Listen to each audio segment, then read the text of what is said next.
Every coastline tells a story, and every harbor has its warnings. We trust steel, radar, and satellite maps to keep ships safe. Yet, even in our time, vessels vanish or sink without clear reasons. Sometimes they leave behind a broken signal, and sometimes nothing at all. Before we begin, I'd like to know something, Dodd. Where are you listening from tonight? And what time is it where you are? Drop it below. I'm always fascinated by how far these stories travel from one ocean to another. What follows isn't folklore or distant legend. These are modern sinkings, cargo ships, ferries, fishing boats lost in ways that defy explanation. Each carried lives and each left questions that remain unanswered. For the next few hours, we'll move through their final transmissions, the waters they crossed, and the mysteries they left behind. So settle in, let the waves carry you, and let's begin. Out on open water. Silence doesn't mean safety, because seas can turn without notice, and ships can shift in ways their crews never expected. A vessel that looks steady at the horizon may not stay that way beneath your feet, and sometimes the change happens so fast that even trained men can't react. There have been nights when large carriers leaned suddenly, rolling hard, while skies stayed calm and the weight of steel seemed to vanish, as if the ocean had claimed it all at once. Witnesses say it was not the storm that mattered, nor the wind, but something in the water itself that made the ship surrender. Compartments designed to keep her upright folded quickly, and before signals could leave the bridge, the sea had taken everything. Sailors who tell these stories rarely raise their voices, and in their words, you hear not fear, but recognition, because the ocean has always been both our highway and our horizon, guiding trade and travel, yet reminding us that it never belonged to us. Bulk carriers move slowly, carrying iron ore and coal across oceans, and their size makes them feel unshakable. Yet crews have watched them vanish into storms without a call for help, as though their radios fell silent before the sea even reached them. Families waited for signals, yet all they received was stillness, and when the wreckage was later found, it lay scattered in pieces too wide apart to fit together. What drew attention was not only the violence of the sea, but the quiet that came first, a gap where alarm should have sounded. Investigators offered theories. Rogue waves, sudden collapse of holds, hidden floors in steel. But the explanations never matched the silence of the final hours. For those who worked on such vessels afterward, it became a quiet memory passed between watches that sometimes the sea does not strike loudly. It simply takes without a word. Fishing trawlers tell their own stories, and among them is the case of one vessel that set out from port with seasoned men and never returned. The weather that night was calm, the sea ordinary, and nothing in the forecast suggested trouble. No signal was sent, and when search teams combed the waters, they found no wreckage for years. When at last the ship's remains were located, what struck divers was the strange absence of damage. Plates were missing as if they had been lifted, not torn, and corridors inside looked bare, as though the sea itself had cleaned them. Officials named it an accident. Yet, families still wondered how an accident could leave no warning. In coastal towns, the story was not told as tragedy, but as a kind of reminder. The trawler did not fight, did not struggle. It simply disappeared, leaving silence in its place. Silence heavier than grief. On the Atlantic routes, ferries carry hundreds of passengers at a time, and their decks are built for safety. Yet, one night, a ferry began to list without storm or impact, tilting slowly at first, and then sharply enough that lifeboats could not be lowered. Survivors later described the sound of steel bending, not from waves above, but from pressure below. The official cause was never pinned to one thing, and reports shifted from overloaded cargo to mechanical failure. Yet none explained why distress calls stopped midway through sentences. Rescue ships arrived to find floating debris, Yet the questions remained. Why did the vessel not hold longer? Why did it not call louder for those who crossed by ferry? Even now, the thought is hard to set aside. The ocean is not always dramatic, dogs. Sometimes it waits quietly, then moves in its own time, and nothing man-made resists. Cargo ships sail with technology that measures every detail: the weather, the current, the pressure on their hulls. Yet, there are cases when all those readings showed normal, and the ship still failed. One crew described hearing a deep knock, steady and low, that came from below the waterline, and then within minutes, the vessel tilted. Taking in water, it should have resisted. When divers later examined the wreck, the holes were intact, and nothing explained the breach. Engineers tested for corrosion, fatigue, and cracks, but none of it accounted for the sudden speed of the end dot. It seemed less like a slow leak, and more like the ocean had pressed in all at once. Crews who heard those stories afterwards said it was the knocking they remembered most. It was not thunder, not machinery, but a sound that reminded them that the ocean listens, and sometimes it answers. There are stories of tankers that vanished almost silently, leaving only oil sheen on the water. Their size should have made them nearly unsinkable. Yet, investigators found no signs of fire or explosion, only absence. In one case, the final message was nothing more than a single unfinished word, broken mid-syllable and then silence. Search crews scoured thousands of miles, guided by satellite images. Yet what they found was scattered debris with no pattern. Some pieces floated miles apart, while others looked untouched, as though lifted and placed back on the sea.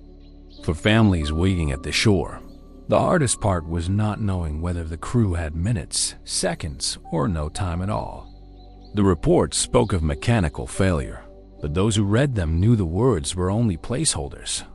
What really happened was left beneath the waves. Written in silence, the ocean never explained. Passenger ships bring another weight to these stories, for when they falter, they carry not only cargo, but entire families. On one voyage, passengers spoke of a sudden shudder that rippled through the decks.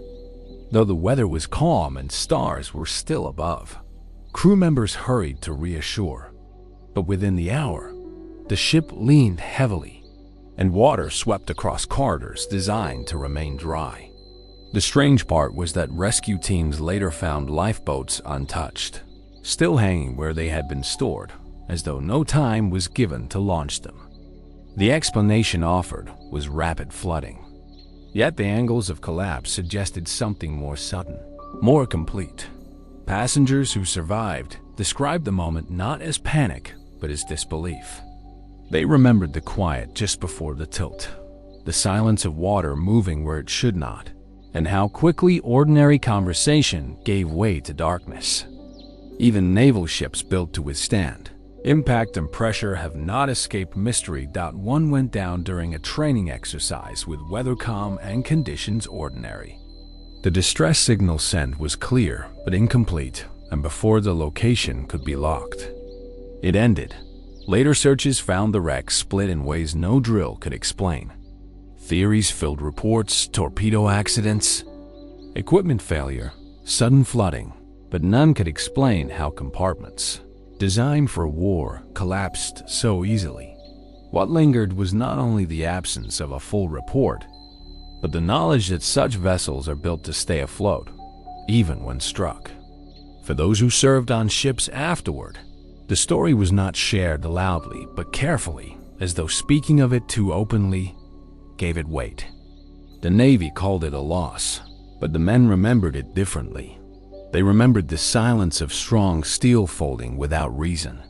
Tugboats and smaller craft are not often named in headlines, yet their disappearances strike coastal towns hardest. One tug guiding a larger ship fell behind on a clear morning, and when the lead vessel turned back, there was only empty sea. No flare, no call, just absence. Later, fragments washed ashore, but the hull was never recovered. Family searched records and officials spoke of sudden mechanical failure. Yet, none of that explained how a crew with radio so close to shore gave no warning. In the harbors of Canada, the story is told as a quiet caution. You may be within sight of land, and the sea may look steady, but distance does not measure safety. For the families left behind, the tug was not forgotten because it was small, but because its loss reminded them that no size and no closeness keeps the ocean from choosing otherwise. Off the coast of Australia, fishing fleets spoke of a vessel that failed to return. Though the skies had been clear and the radio had been steady the day before, when search planes circled, they saw nothing but calm water. And it was only weeks later that a life buoy surfaced, drifting alone. What troubled investigators was the lack of debris. A sinking leaves traces. Yet here, the sea gave back almost nothing, as though it had chosen to keep it all. Officials called it sudden flooding, but crews nearby remembered hearing nothing unusual on the airwaves. No call, no static, not even a faint signal. In coastal towns, the story is repeated not as a warning, but as a memory. The vessel should have returned, but it did not, and the silence of its absence speaks more clearly than reports ever did. On North American waters, barges move constantly, pulled by strong engines. Yet, there was one that vanished in a storm far gentler than others it had faced. Crews nearby reported hearing a heavy crack like thunder, though no lightning split the sky. But one voyage ended without sound. The ship left with food and supplies, and halfway across, it fell silent. When search teams went out, they found crates floating dry, sealed and undamaged, but no hole to hold them. Explanations settled on sudden flooding, yet no cracks or burns appeared on the containers. They floated as though placed there, reminders of cargo without carrier. Islanders spoke of the water turning glassy that night, calm enough to hear fish break the surface, and yet no crew called. For weeks afterward, locals searched the waves for more debris, but the sea did not return it. What drifted ashore was not wreckage, but reminders, sealed boxes, letters still inside, envelopes, fragments of days that ended too soon, and people said the ocean had kept the rest for itself. On the coast of Canada, tugboats and barges are part of daily life, and their losses are felt in small towns first. One tug slipped behind while towing, and when the lead vessel checked back, the line trailed empty. No call had been sent, and though currents were mild, no hull was recovered. Theories circled about poor maintenance, yet the tug had passed inspection recently. Witnesses on the lead vessel remembered a faint thump, like something heavy brushing their own hull, and then nothing behind them but water. Families still tell the story as though it happened yesterday. They say distance from shore does not matter when the ocean chooses otherwise, because sometimes safety feels close, but it is not. And they add the quiet truth every mariner knows even. Small craft deserve the same respect as ships 3 times their size. In the Indian Ocean, a bulk freighter went missing in waters charted for centuries, and search teams had little to follow. A single distress word was caught on radio, cut off before it became a sentence, and then silence returned. Weeks later, fragments floated ashore, but divers never found the wreck. Some suspected piracy, others spoke of hidden faults, yet neither explained the silence. If pirates had boarded, there would have been signs, and if machinery had failed, the crew would have called. Mariners crossing the same lanes afterwards spoke of unease, because they passed through calm water with radios tuned high, waiting for the same silence to fall. Reports filled pages, but none filled the gap between what was seen and what was found. And that gap is what remains, as wide as the ocean itself. On South American coasts, river mouths pour into oceans, and ships ride those currents with confidence. Yet one freighter leaving port never reached its open water lane. Hours later, its signal stopped, and by morning, small pieces of timber drifted back on the tide. Divers eventually found the wreck in shallow water, but its shape baffled them. It had sunk straight upright as though lowered carefully, yet with doors sealed tight. There were no signs of panic inside, no sign of flooding paths, only stillness. Theories leaned towards sudden capsizing, yet the neatness of the wreck argued otherwise. Locals said it looked more like the river had opened beneath the vessel and closed again. For sailors, it was a reminder that danger is not always in storms offshore, but sometimes in the places they trust most, where river and sea meet without warning. A container ship on the Atlantic run sent its last signal routine and calm, but hours later, it was gone. Planes found containers drifting upright, yet the ship itself never surfaced again. Engineers argued the loss must have been sudden flooding, but the neat condition of containers raised doubts. Crew should have had time to call, and yet no mayday was heard. Survivors from nearby vessels recalled seeing the sea turn dark, as though something beneath had moved, though no storm followed. The report ended with no cause. Yet sailors carried the memory into their own voyages. They said the silence that came from the radios that night was heavier than static because static meant interference. But silence meant something had ended completely. And that kind of silence is the hardest sound for seafarers to forget. In northern waters, a passenger ferry once tilted without reason, and families on board felt the floor roll beneath them before any storm had begun. Crew members tried to calm passengers. Yet within minutes, the vessel leaned too far and water flooded stairwells. Survivors described hearing a groan like pressure building deep below, and then the ship slid under with lifeboats still hanging. Rescuers pulled people from the water, yet the official cause remained vague. Ballast trouble perhaps, or rapid flooding, but nothing matched the speed of collapse. For those who survived, the sound of the groan was what remained in memory. It was not thunder, not impact, but something internal and steady, as though the sea had pressed from beneath. Each time ferries tilt now, even for a moment. Passengers remember that one night when the ordinary voyage became a silence no one could explain. Some ships disappear, not far from shore, but inside of it. A freighter was once seen by families standing on the beach, its light steady, its course direct. Minutes later, those same families looked again, and nothing remained but dark horizon. Rescue vessels were launched, but they found no wreckage. Locals insisted they had seen her clearly, yet officials called it human error. Still, the families knew what they saw, and they kept telling it for years. The loss became less about one ship and more about the strangeness of watching something vanish in front of you. Mariners spoke of mirages, tricks of light. Yet the silence left behind felt heavier than tricks. For the families who saw it, the ocean had not swallowed a story. They had seen it with their own eyes, and that made the silence harder to live with. By the close of this section, the rhythm is clear. Ships vanish without storms.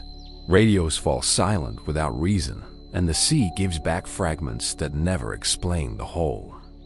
We have moved from freighters and fies to tugs and tankers. Yet the theme binds them. Silence is the most dangerous current. Investigators fill pages with theories, structural flaws, rogue waves, mechanical failure, yet none resolve the unanswered moment, the gap where words should have been. And when silence lingers, it shapes memory more deeply than wreckage. So as we turn from these fragments toward deeper accounts, keep the pattern in mind. Ships are not lost only to storms, but to silences. And silence is harder to explain than thunder. The stories ahead grow heavier, because the mysteries do not thin as ships grow stronger, they deepen. The last section showed us how silence arrived suddenly. But as we move deeper into these accounts, the details become sharper and they weigh heavier because they belong to our own time. One container vessel reported normal progress across calm seas. but minutes later its radio cut out mid-word. Rescue crews later found containers adrift. Yet the hull was missing. The neatness of it unsettled investigators. How does a ship vanish while its cargo floats dry, untouched? Mariners spoke of passing through those same waters afterward, describing the way their compasses hesitated, needles shifting without reason. They said it felt as though the sea itself was bending, and the memory of that broken call lingered louder than any wave. It reminded crews that sometimes the danger is not what storms bring, but what silence takes away. Silence can empty an ocean lane faster than thunder ever could. Further north, where ice meets deep water, a freighter vanished while carrying ore to port. The route was familiar, mapped for generations, and the weather that day was steady. Hours later, fragments of timber washed against the ice, but the steel hull itself was never recovered. Diver, who later explored, said the seabed looked as if something had pressed down and left an imprint. Yet the ship was not there. Theories leaned towards sudden capsizing, though no storm supported it. Locals offered simpler words. They said the ice had opened beneath and then closed again. What made the case harder was the absence of panic. Doors were sealed, hatches tight, as though the ship had been lowered carefully rather than torn apart. Sailors who worked those lanes afterward spoke of hearing muffled groans beneath the ice, like pressure moving in silence. They learned to trust those sounds, though they never explained them. On the Pacific lanes, a passenger ferry tilted so suddenly that lifeboats remained untouched, still hanging in their frames after the vessel was gone. Survivors described the shift as smooth at first, like a long lean, but then sharp enough that stairwells filled before people could move. Rescue ships found belongings drifting, yet cabins inside the wreck were oddly undisturbed. Tables set, doors shut. The official cause was placed on ballast imbalance, but those who heard the survivor accounts doubted it. They remembered the way passengers spoke of a low groan beneath the decks, a sound that carried through the hull just before the ship tipped out. To ride ferries afterward was to remember that noise, that deep groan that did not belong to machinery or waves. Even today, passengers lean slightly when the ship does, testing the angle, wondering how quickly ordinary stillness can turn into the silence of collapse. Closer to the Americas, a tanker disappeared after sending a routine position update. The weather was calm, currents ordinary, and radar showed no trouble. Hours later, a sheen stretched across the water. Yet, no hole was found below. Divers returned weeks later and discovered twisted plates bent inward as if something pressed against them from outside. Reports called it explosion, yet engineers found no signs of fire. If there had been fire, the debris would have carried marks, but it did not. Crew should have called distress, yet radios remained silent. Nearby vessels said they remembered feeling a vibration through their decks, not violent, but steady enough to shake glass in their cabins. That vibration carried into memory longer than the reports. Theories filled pages, but what crews remembered was simpler. They remembered the silence that followed vibration, and silence is harder to explain than wreckage. Australia's southern coasts have stories of freighters that vanish not far from land. One left harbor at dusk, loaded with food and fuel. But by dawn, it had not arrived.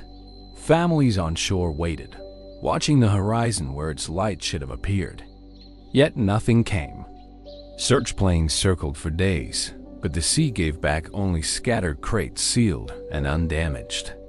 Officials listed the loss as mechanical failure, but locals whispered otherwise. They spoke of the water turning glassy that night, smooth as a mirror, and too still for comfort. For island communities, the empty horizon that morning stayed in memory. It was not the storm that haunted them, but the stillness. Ships can fight storms and often survive. But when the water itself goes silent and still, people say the ocean is watching. And when it watches, it sometimes chooses not to return what it takes. Naval records mention training vessels, but never completed their return. One patrol ship left port on schedule with weather marked calm and exercises. Simple. Hours later, a broken signal reached shore. Not a word, but a sound like static pressed through heavy wind when rescuers arrived. They found fragments of steel twisted into strange shapes. Yet no fire or explosion had left its mark. The report declared it a sudden internal failure, though those who examined the wreck privately doubted it. Plates were bent evenly, as if shaped by hands rather than torn by force. Survivors from nearby craft said they remembered a low hum through their hulls, steady and heavy, like something pulsing in the deep.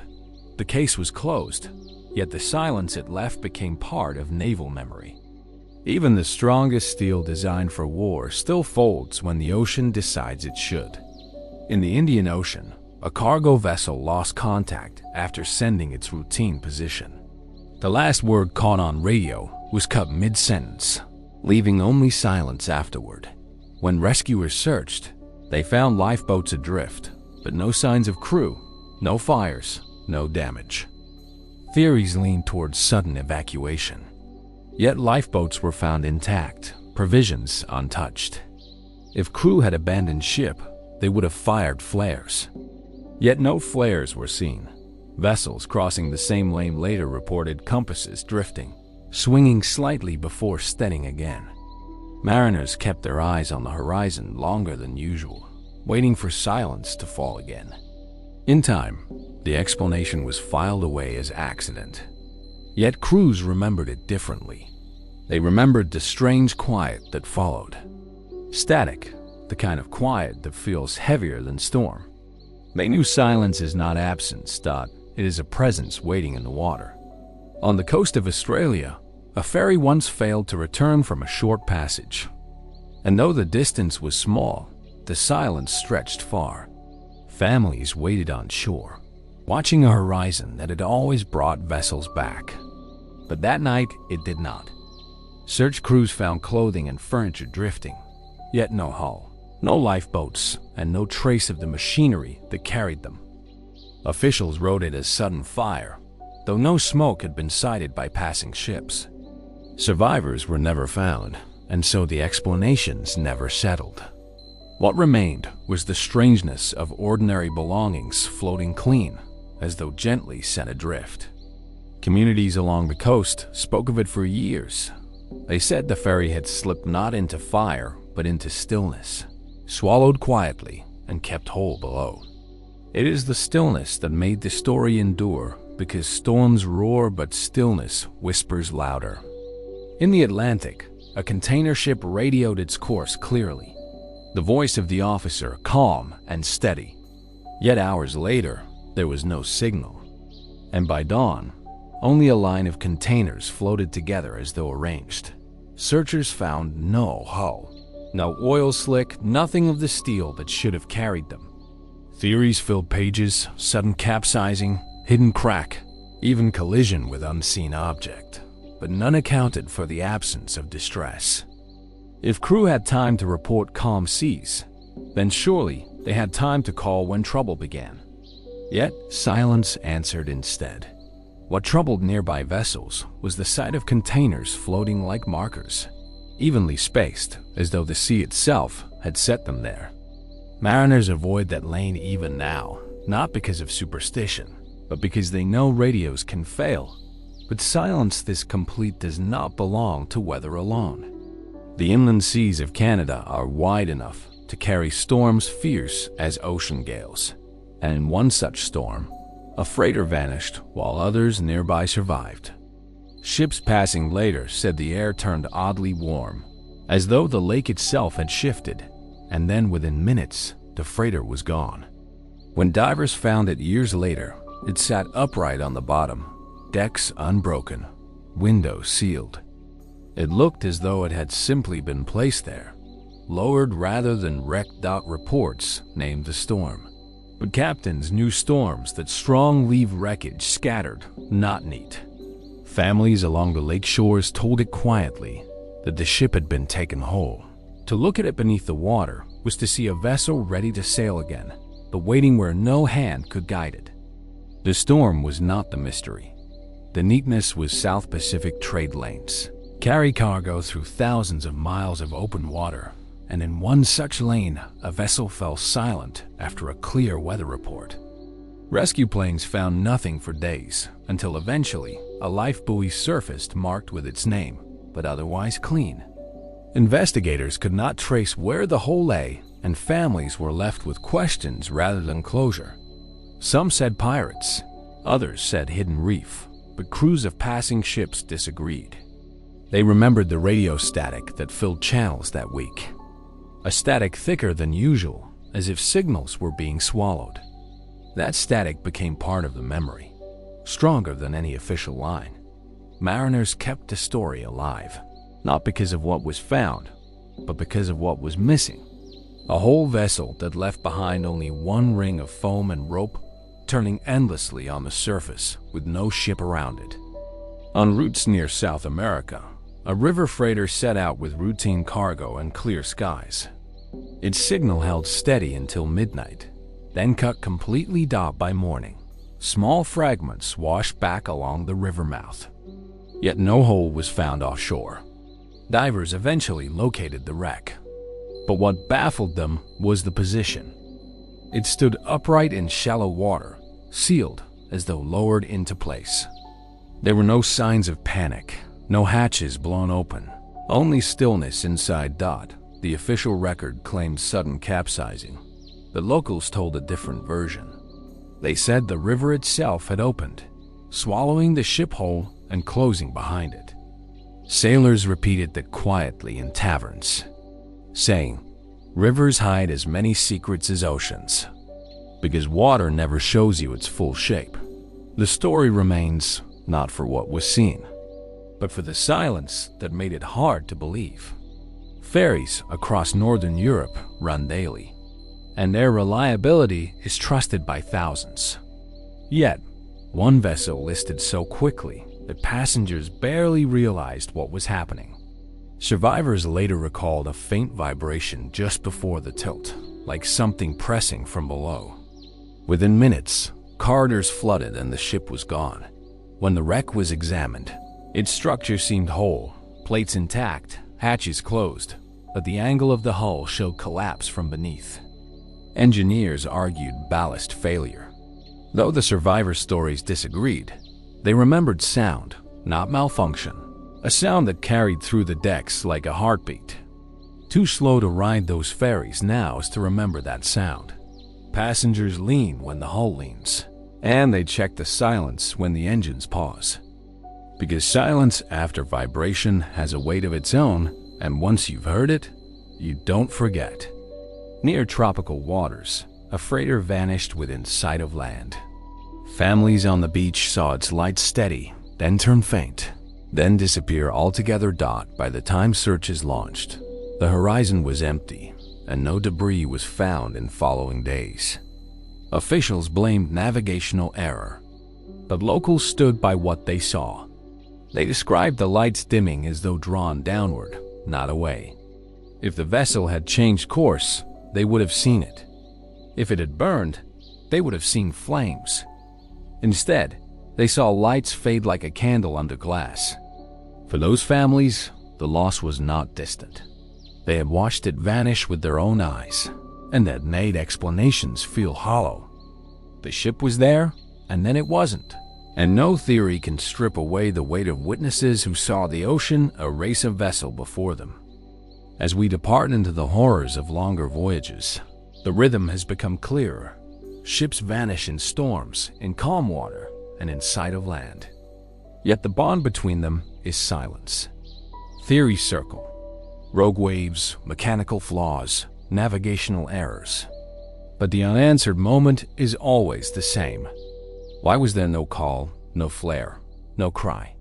Silence becomes the thread that ties them all together. And silence is what lingers in memory. When wreckage is neat, when belongings float untouched, when lights vanish in front of those who watch from shore, these are not legends. They are modern accounts written in official reports, yet they leave us with gaps too wide for answers. As we move ahead, the accounts will stretch longer because some sinkings are too large for short memory. They involve hundreds of lives, massive hulls, and investigations that could not solve them. And those are the stories waiting next. The ore carrier MV Derbyshire remains one of the most haunting maritime mysteries of modern times.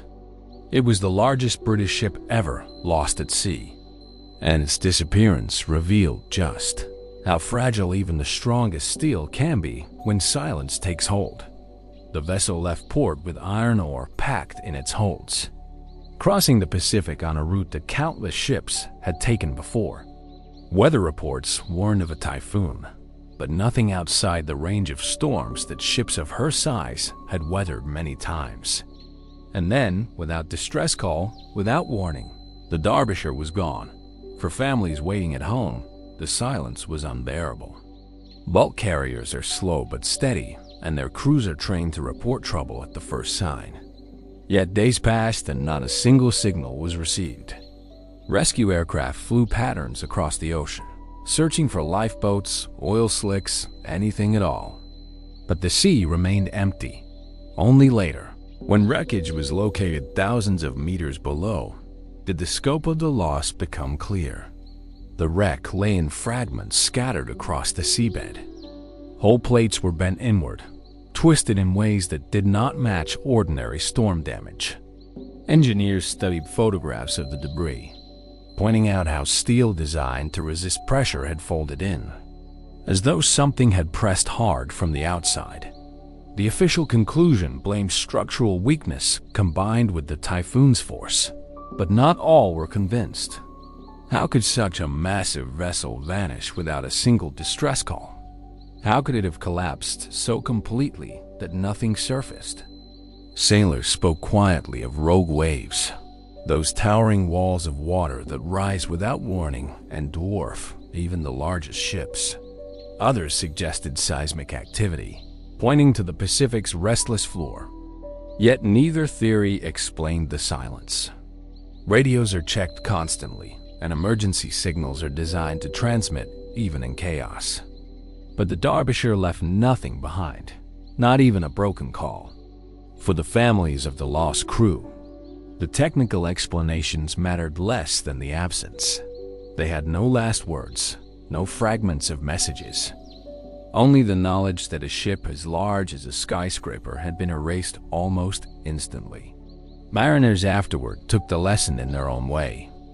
They began to view storms differently, not only as walls of wind and water, but as moments when silence itself could fall like a weight.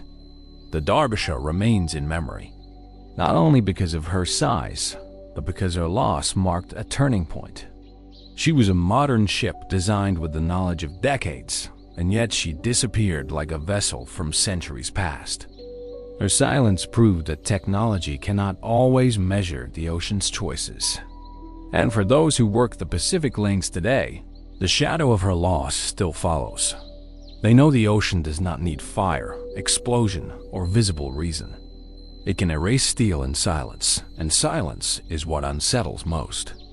When the cargo ship El Faro set sail in 2015, she carried containers stacked high, and a crew trained to manage one of the busiest trade routes in the Atlantic.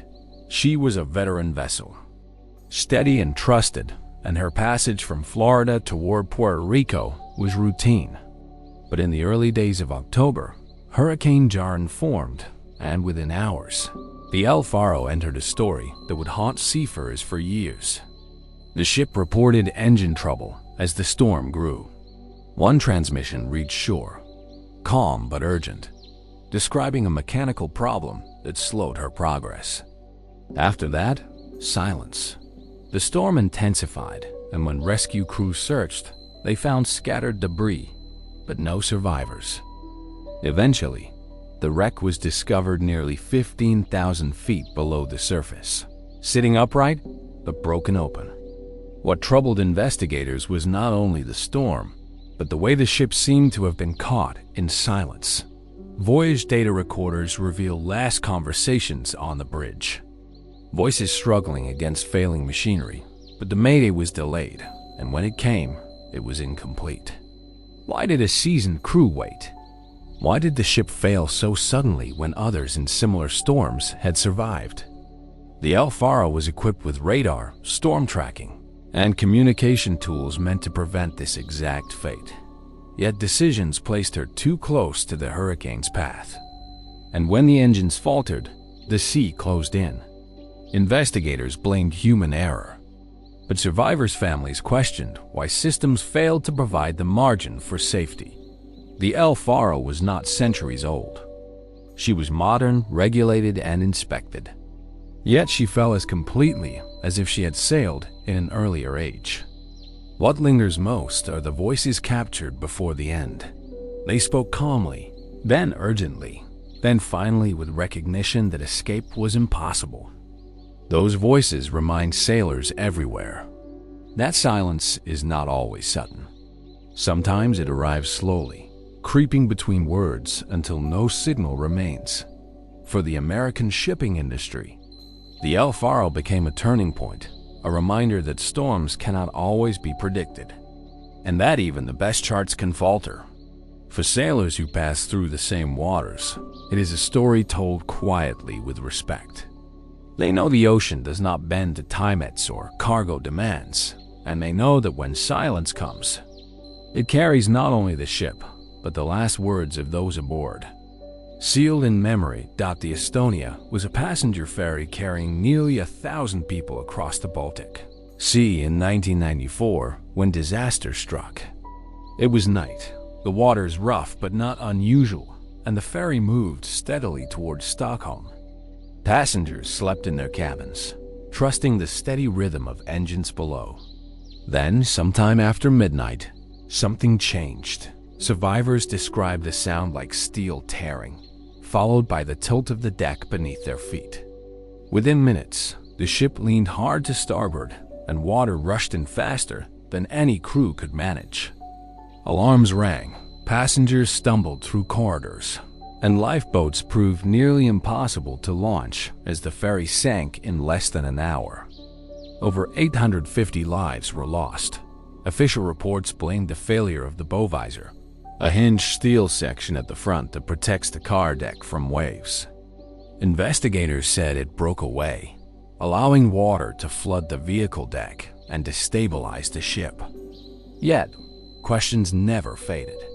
Could a visor alone cause a ferry of that size to collapse so completely, so quickly?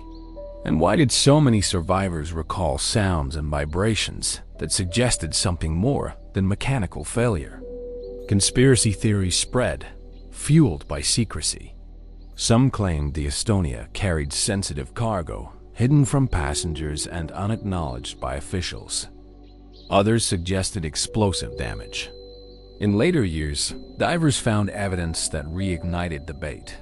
Holes in the hull not explained by the visor theory. Families pressed for answers, demanding further investigation. Yet, governments resisted and suspicion grew stronger. For the Baltic communities that lost entire families, the Estonia remains a wound. Memorials were built and stories told, but the silence of that night never lifted. Survivors recalled not only the sounds of steel and water, but the eerie calm that followed when voices on deck grew fewer and fewer. The ferry was modern, built for heavy seas, equipped with radar and communication. Yet, she failed so completely that even distress calls could not capture the scale of collapse. To this day, the debate continues.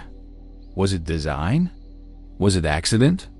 Or was there something hidden that has never been revealed? For mariners crossing the Baltic, the Estonia is remembered as more than tragedy. It is a reminder that silence can strike even among hundreds of voices, and that ships designed for safety may still fall faster than belief allows. The sea did not roar that night. It simply took, and it left questions that remain open. The Dia Paz is remembered across the Philippines as one of the worst peacetime maritime disasters. Yet decades later, The full story remains wrapped in unanswered questions. She was a passenger ferry, making her way across the table Strait in December of 1987, carrying not only ticketed travelers, but also countless others who had boarded unofficially. The official passenger list named just over 1,500 people, but survivors and investigators would later insist the true number was far higher, perhaps more than 4,000. For most on board, the voyage was ordinary. Families rested in cabins, vendors moved through crowded passageways, and the hum of engines provided its steady reassurance. But late that night, a flash tore across the horizon. The Dez had collided with the oil tanker Mount Vector, which was carrying thousands of barrels of petroleum. In seconds, fire raced across the decks. Survivors later said the sea itself seemed to burn, flames moving over water as though fuel had turned the strait into a torch. Rescue was nearly impossible. Lifeboats were either locked or unusable, and passengers who tried to leap into the water found no safety. The oil floated across the surface and flames followed. Those who survived swam desperately through fire, clinging to debris while the burning sea closed in. Out of thousands aboard, only a few dozen lived to tell what they saw. What made the disaster more haunting was the lack of immediate response. Coast Guard stations did not receive distress calls in time, and many only learned of the tragedy hours later when survivors were pulled from the water by passing vessels. The silence of the initial moments left families in torment, unsure if their loved ones had lived or died. And by the time news reached them, hope had already faded. Investigations later revealed that the Vector had been operating without a proper license, and its crew lacked proper qualifications. The Donapaz herself was overcrowded beyond imagination, with passengers packed into corridors and even stairwells.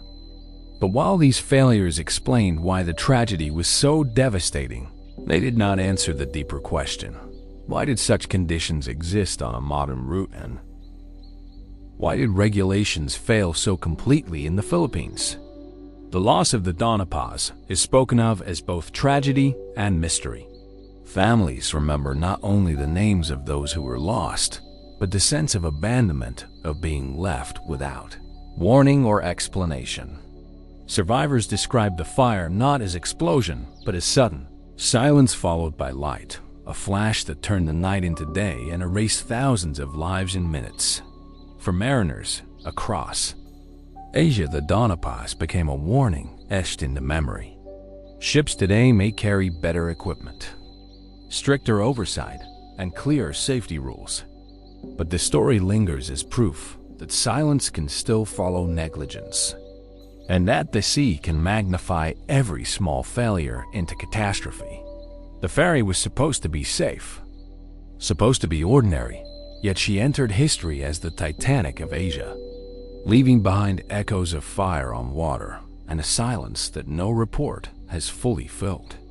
Among the inland seas of North America, no story is told more often than that of the Edmund Fitzgerald. She was a giant on the Great Lakes, nearly 730 feet long, built to carry taken ore across Lake Superior. For years, she had made her passages without trouble, earning a reputation as both workhorse and symbol of regional pride. Crews and onlookers admired her size, and songs were even written in her honor. But in November 1975, she vanished into one of the most infamous sinkings in modern memory. The storm that night was fierce, but not beyond what seasoned sailors had faced before. Winds reached hurricane strength, waves built to towering heights, and snow squalls swept across the lake. Yet the Fitzgerald had weathered storms before. She was equipped with radar, radios, and the steel of modern design. Her captain, Ernest Missouri, was known for his calm authority, and his crew trusted the vessel's strength. But as the night deepened, the radio calls grew unsettling. Missouri reported that the ship was taking on water and had lost both radar systems. Another freighter, the Arthur M. Anderson, stayed in contact, guiding her through the storm by radio. But at 7:10 p.m., Sorry gave his final message. "We are holding our own." Minutes later, she was gone. When the Anderson called again, no voice answered. The Fitzgerald had disappeared from radar, swallowed without distress flare, without further word. Rescue attempts began immediately, but the storm raged on. And when planes searched the next morning, they found only lifeboats floating upside down, battered and empty. Not a single crewman survived. In later years, divers reached the wreck. The Fitzgerald was found broken in two, resting on the lake bed. The bow stood upright while the stern lay shattered yards away. Theories multiplied. Structural failure, rogue wave, sudden shing, even explosions. Yet no explanation settled fully. Some argued that her cargo hatches had failed, allowing water to flood her holds until she could no longer resist. Others said a rogue wave had struck, overwhelming even her immense size. For families, the lack of clear answers was the heaviest burden. They had no last words beyond the calm voice of their captain, and no closure beyond fragments of wreckage. For sailors on the Great Lakes, the story became a caution told every November when the storms return. They say the lakes are inland seas, every bit as powerful as oceans. And they remind each other that size does not guarantee safety. The Fitzgerald remains in memory, not just because she was lost, but because she left behind silence where words should have been. She was a modern ship fitted with all that technology could provide.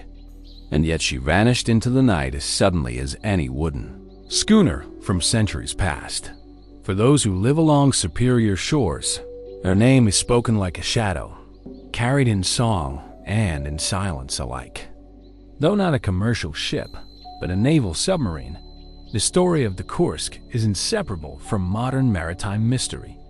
In August 2000, during a naval exercise in the Barents Sea, the Kursk, one of Russia's most advanced nuclear submarines, sank with all 118 crew aboard. She was considered nearly unsinkable, a titan of Cold War engineering. And yet she disappeared in a matter of minutes, leaving the world stunned. The exercise began as routine, with the submarine scheduled to launch training torpedoes.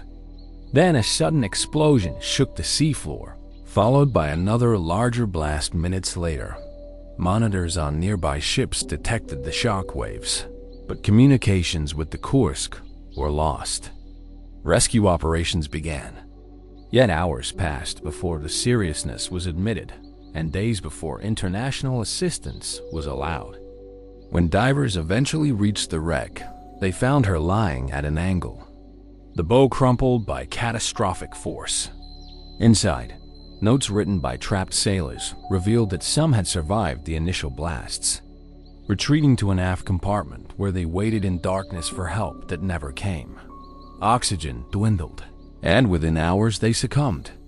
The haunting reality was not only that the submarine had sunk, but that men had lived long enough to write their final words unseen and unheard.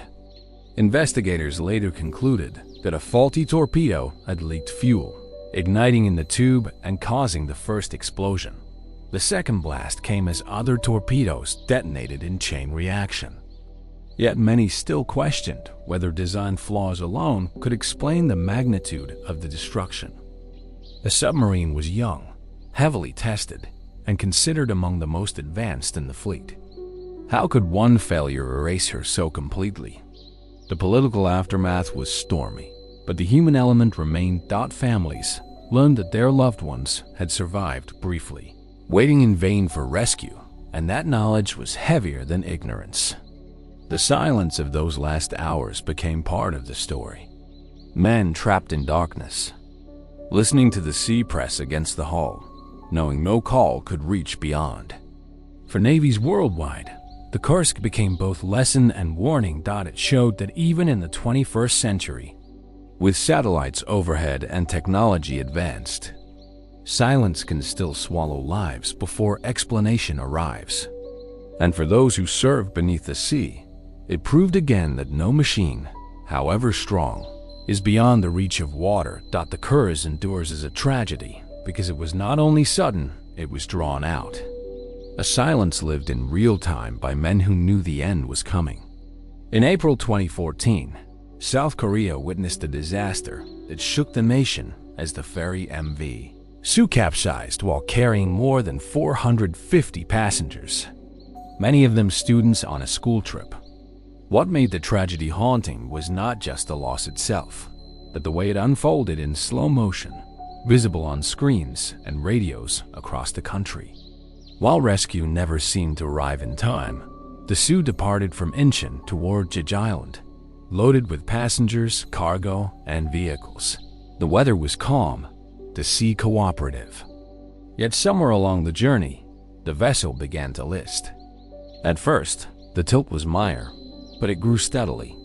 Water rushing into decks that were never meant to flood. Passengers were told to stay in their cabins, reassured that rescue was coming. Hours passed, and instead of safety, the ship leaned further until escape became nearly impossible. What troubled investigators later was how a modern ferry, inspected and approved, could tip so quickly.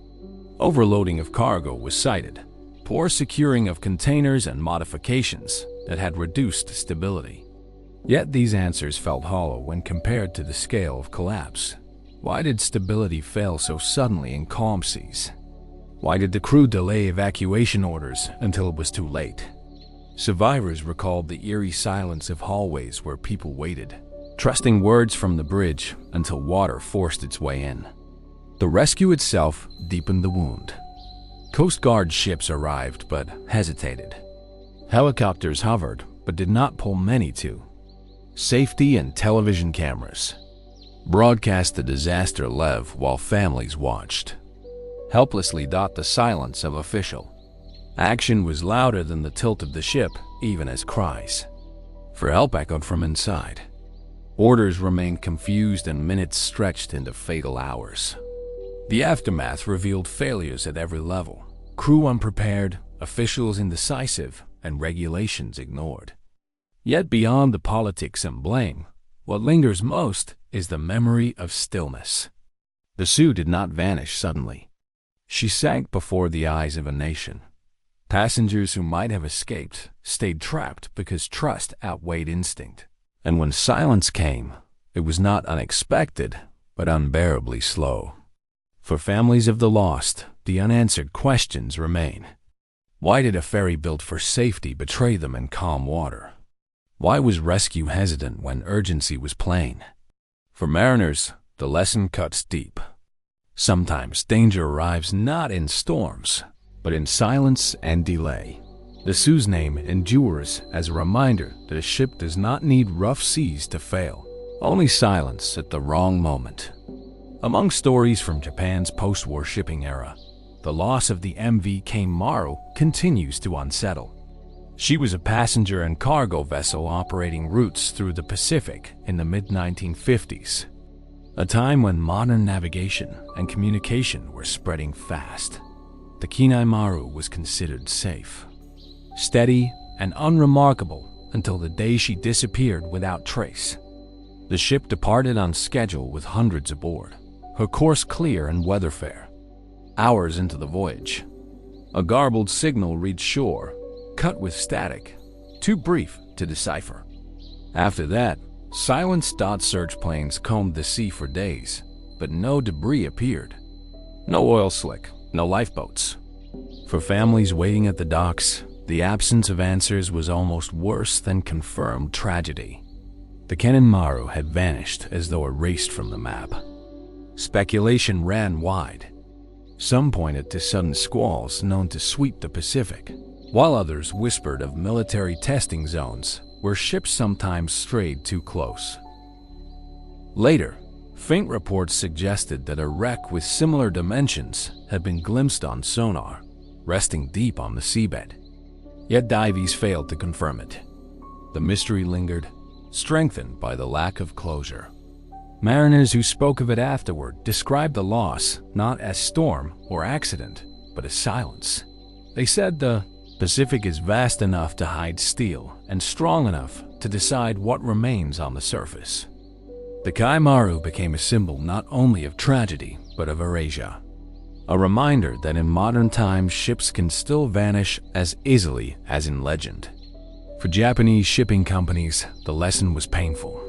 Safety protocols grew tighter. Radios improved and radar spread quickly through fleets. But even with these advances, the story was not forgotten. The ship was modern, her equipment current for the age. Yet she left behind nothing. Families still speak of her in coastal towns, remembering the day their relatives walked aboard and never returned. The Kaimaru endures because she embodies the silence at the heart of every unexplained sinking. No storm to blame, no wreck to study, only the gap where a ship should be. Mariners today crossing the Pacific still mention her name as though speaking it aloud helps to mark the sea. They know the ocean does not care for progress or technology. It keeps what it takes, and sometimes it leaves, not even fragments behind. In October 1955, the merchant vessel Joya set out from Samoa bound for the Tokawa Islands. She carried cargo, medical supplies, and about 24 passengers and crew. The seas were steady, the voyage routine, and her engines had been serviced weeks before. Yet 5 weeks later, she was found drifting, abandoned, half submerged, and empty. No trace of the crew was ever recovered. The Joya floated, partly flooded, but still buoyant, her design preventing her from sinking completely. Radios were smashed, clocks stopped at the same time, and medical supplies scattered across decks. There was food left uneaten, cargo still secured, and lifeboats missing. It appeared as though the crew had left in haste, though the ship herself was not fatally damaged. Theories multiplied. Some argued pirates attacked, though no blood was found. Others suggested mutiny, though nothing pointed to struggle. Still others whispered of navigational error and drifting too far into dangerous waters. Yet what unsettled investigators most was the absence of bodies, the absence of distress calls, the silence where panic should have been. Why would trained sailors abandon a vessel still afloat, one that could not sink? Over time, explanations narrowed to mechanical failure, perhaps flooding that led the crew to fear capsizing. Yet, survivors of maritime life knew better. They knew a captain would never order evacuation from a ship that still floated, especially when lifeboats offered less security than steel decks. For Samoan communities, the memory of Joya became a kind of caution. The sea does not always take through waves. Sometimes it empties a ship and leaves the hull as a shell, drifting like a ghost across the horizon. Even today, mariners repeat her name softly, comparing her to the Mary Celeste of the Pacific. She was modern enough to be trusted, but her loss reminds us that progress does not close every gap. The ocean does not return explanations. It only returns what it chooses, and in this case, it gave back a vessel without her people, leaving questions that remain heavier than wreckage. The sinking of the Wilhelm Gustloff in 1945 remains the deadliest maritime disaster in recorded history. Yet, for decades, it was barely spoken of outside survivor circles. Though tied to the final months of World War II, the circumstances hold mysteries that go beyond wartime tragedy. The ship was originally built as a luxury liner, later repurposed as a hospital vessel, and eventually as an evacuation ship. On a freezing night in January, she left port overcrowded with thousands of civilians, wounded soldiers, and crew fleeing advancing forces. Not long after departure, torpedoes from a Soviet submarine struck. The Wilhelm Gustloff sank within an hour, carrying over 9,000 people to their deaths. The enormity of the loss made it nearly impossible to comprehend, and survivors described the chaos not only in terms of panic, but also in eerie silence. When the ship began to list, many passengers were trapped below decks, unable to reach lifeboats crammed beyond use. The mystery is not whether she was attacked, but why her defenses were so unprepared. Escorts had been reassigned. Communication between ships was limited and lights reportedly glowed on her decks despite blackout orders. Survivors later wondered whether errors, negligence, or miscommunication doomed the ship before the torpedoes ever struck. How could such a massive vessel carrying so many lives have been so vulnerable? What makes the Wilhelm Gustloff more than a wartime statistic is the silence that followed. Governments suppressed discussion. Survivors struggled without recognition, and the ship's name became almost forbidden in some circles. The silence of memory mirrored the silence of the sinking. Thousands lost, yet little said. Mariners who hear the story today reflect not only on war, but on the sea's impartiality. For the ocean, politics did not matter. It kept its silence regardless of flags flown. The Wilhelm Gustloff sank not just as a casualty of war, but as a reminder that no matter the size, no matter the purpose, a ship can vanish quickly when silence precedes action. And silence in this case is what endures longer than reports, longer than monuments, lingering in the absence of recognition. In June 2008, the Princess of the Stars, a Philippine ferry, set out from Manila, bound for Cebu. She carried hundreds of passengers and crew, along with cargo meant to supply the islands. The forecast warned of a typhoon building strength, but ferries often sailed in heavy weather, and the company believed the voyage could still be made. Within hours, the decision proved fatal. As Typhoon Fangan roared across the archipelago, winds tore at the ship, and waves rose high enough to slam over her bow. Passengers huddled below, listening as the vessel leaned into the storm. Survivors later recalled the sound of cargo shifting and the steady groan of steel bending, and then the sudden tilt that sent corridors flooding. Within minutes, the Princess of the Stars had capsized, trapping hundreds inside Dot. When rescuers arrived, the sea was scattered with life jackets and debris. Yet only a fraction of passengers were pulled alive. Divers found bodies sealed inside cabins, lifeboats unused, escape routes blocked. The silence of those trapped beneath still weighs heavy on coastal communities. Investigations blamed the decision to sail despite warnings. The ship was considered stable, yet no vessel can stand against a typhoon at full force. But families asked harder questions. Why were ferries routinely overloaded? Why were warnings ignored? And why did it take so long for the loss to be acknowledged publicly? The Princess of the Stars became more than a sinking. She became a symbol of systemic failure, of silence from companies that put profit above caution, and of the sea's ability to magnify human error into catastrophe. Survivors remembered not only the waves, but the darkness inside, the silence as power failed, and the realization that no one was coming fast enough. For sailors across Asia, a loss remains a warning, even when engines hum and steel feels steady. Storms demand respect, and silence in the face of warnings is as dangerous as the waves themselves. The herald of free enterprise left Shipwreck that night with the steady confidence of a routine crossing. Cars were driven aboard, trucks rolled into place, and passengers wandered toward lounges and cabins. The ferry was designed to move people and vehicles fast, and that speed was part of her business model. She turned her bow toward the English Channel and slipped into familiar water. And for most who watched the lights fade behind her, it was just another crossing. Nobody expected what would follow. The moment that changed everything was small and almost absurd in its simplicity. The bow doors, the heavy ramps that allow cars to roll on and off, were left open.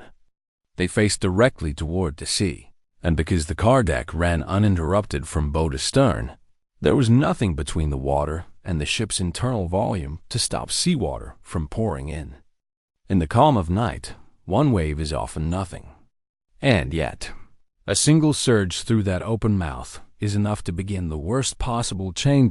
As the ferry cleared the breakwater, a wave struck the open doorway, Water poured along the car deck in a sudden raw sheet. The weight of moving water across a large unbroken space is not the same as a list or a leak. It is a shifting mass that changes the ship's center of gravity in an instant. The Herald rolled chairs slid across lounge floors. People were thrown and stunned. Corridors that had been flat became angled travel, and doors that should have been exits jammed or became impossible to use. In less than 2 minutes, the ferry had capsized. Those who survived speak always of the silence that followed the roll. It was not the silence of calm, but the silence of things cut off. Lights failed and the power stuttered. Announcement systems went dead, and the normal noise of a ship, engines, fans, the murmur of conversation fell away. People in cabins were trapped, and others who got a deck found the sky wrong. And the angle of the ship impossibly steep. Rescue came quickly because other vessels were nearby, and men and women pulled hundreds from the water. But for nearly 200 people, it was already too late. When the inquiry examined the mechanics, the cause was clear and terrible. The assistant on bow watch, whose duty it was to ensure the doors were closed, had fallen asleep. He was exhausted from long hours and inadequate rest, and there was no fail-safe in place that would force the bridge to check and confirm the door status before departure.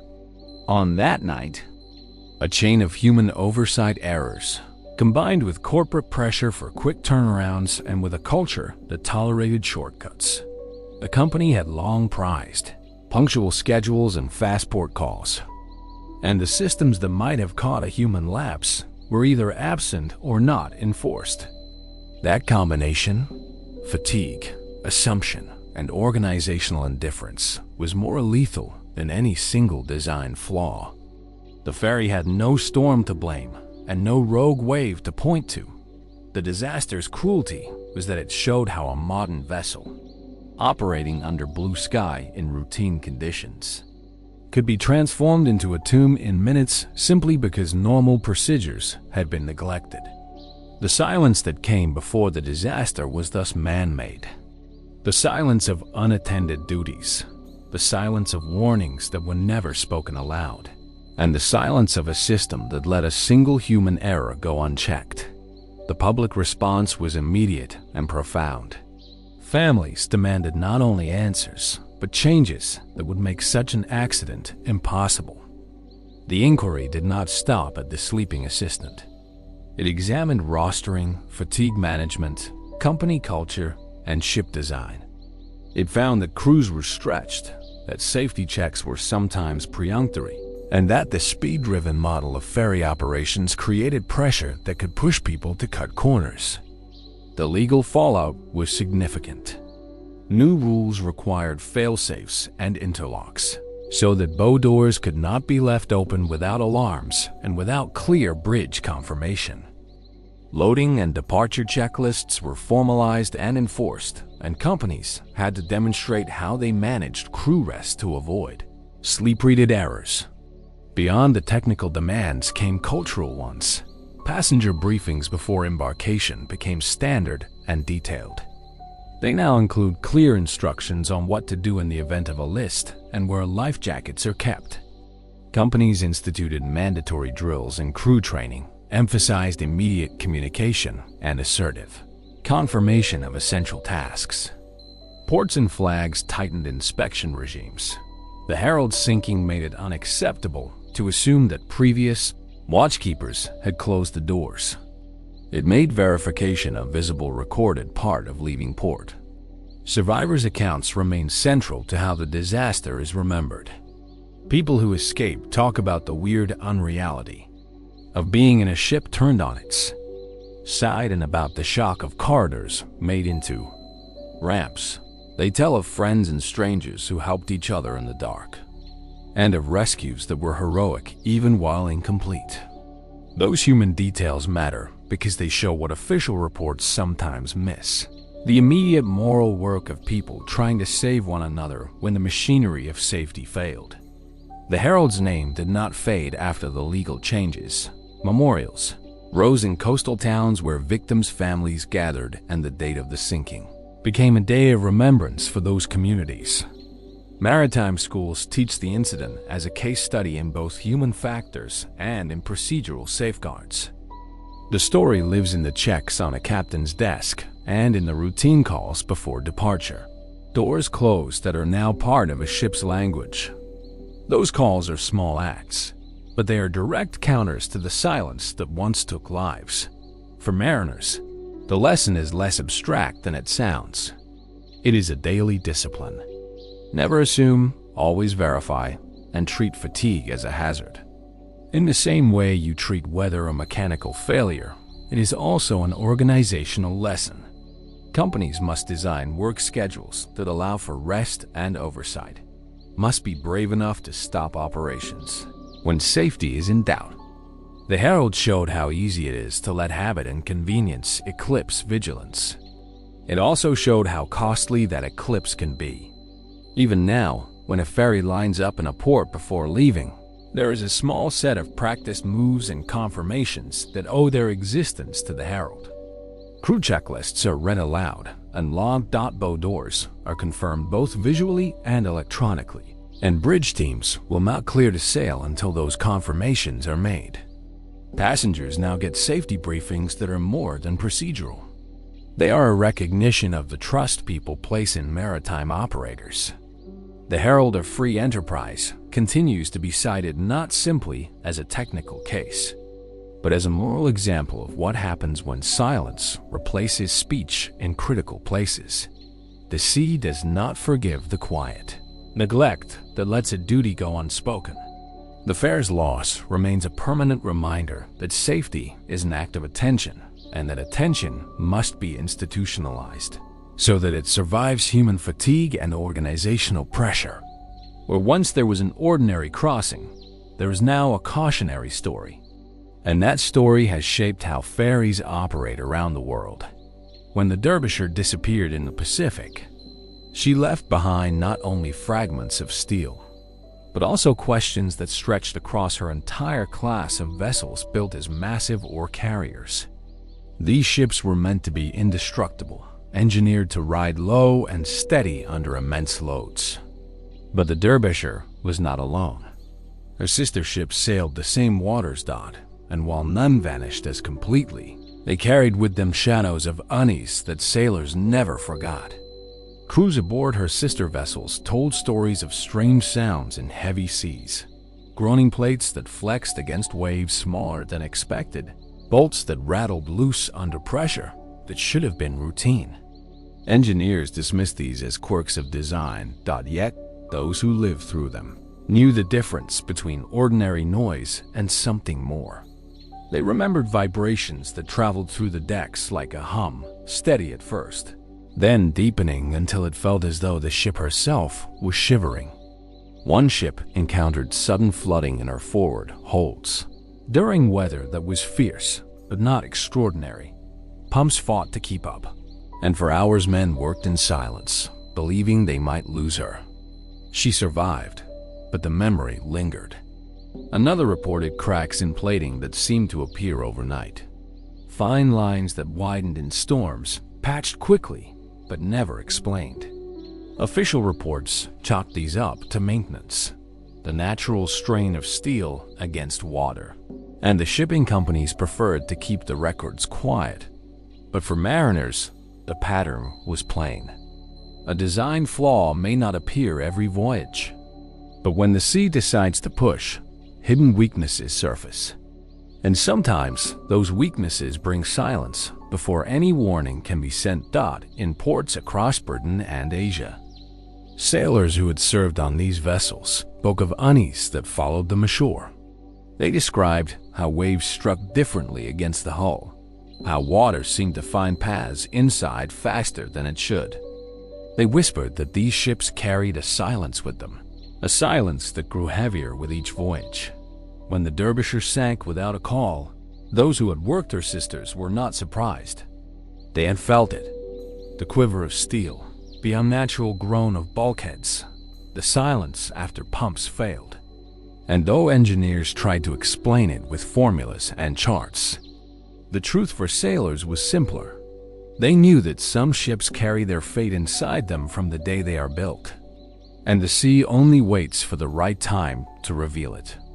On the night of November 13th, 1965, the Yarmouth Castle steamed through Caribbean waters, carrying nearly 500 passengers bound for Nassau. The voyage should have been uneventful. The seas were calm, the air warm, and lights from the lounges glowed across the deck as music drifted into the night. Families played cards, children slept in cabins, and crewmen kept their routines. But deep below, fire had already begun to spread. At first, passengers noticed nothing. A faint smell of smoke clung to the air, and some thought it was only from the galley. Yet, within minutes, flames leapt through ventilation shafts, racing along corridors. Survivors described the sudden rush of heat, the crack of timber, and then the confusion. Alarms did not sound, orders were unclear, and lifeboats stayed tethered too long. Some passengers were told to wait in lounges while the fire grew, and by the time panic broke, the ship was already doomed. The Yarmouth Castle burned fiercely, turning the sky orange. Rescue did not arrive quickly. Another ship, the Finpulp, spotted the flames and drew close, pulling survivors from the water. Yet nearly 100 lives were lost, many trapped in smoke-filled cabins or thrown into the sea without flotation. Survivors later spoke of the silence between screams, the eerie pause when fire consumed air faster than voices could cry out. Investigators revealed a chain of failures. Fire doors had been left open. Alarms were muted. Crew had not drilled evacuation properly, and fatigue was rampant. The officer assigned to key duties was asleep. The company had prioritized speed of turnaround over discipline. And when the fire began, silence filled the gap where action should have been. But beyond negligence, questions lingered. Survivors swore the fire spread unnaturally fast, as if fuel had been waiting. Steel corridors became chimneys, pulling flames upward in minutes. Some wondered where the flammable cargo had been hidden among luggage. Whether something more dangerous than wood and cloth had burned that night. For the United States and the Caribbean, the disaster was a wake-up call. International treaties were rewritten. Fire codes tightened. The safety of life at sea. Soulless convention gained new strength. But for survivors, no regulation could erase the memory. They remembered the darkness filled with smoke, the glow of flames over water, and the silence of crew who had not spoken. Quickly enough, the Yarmouth Castle became more than a fire at sea. She became a story of silence. Silence of warnings ignored. Silence of alarms unsounded. Silence of officials who chose speed over safety.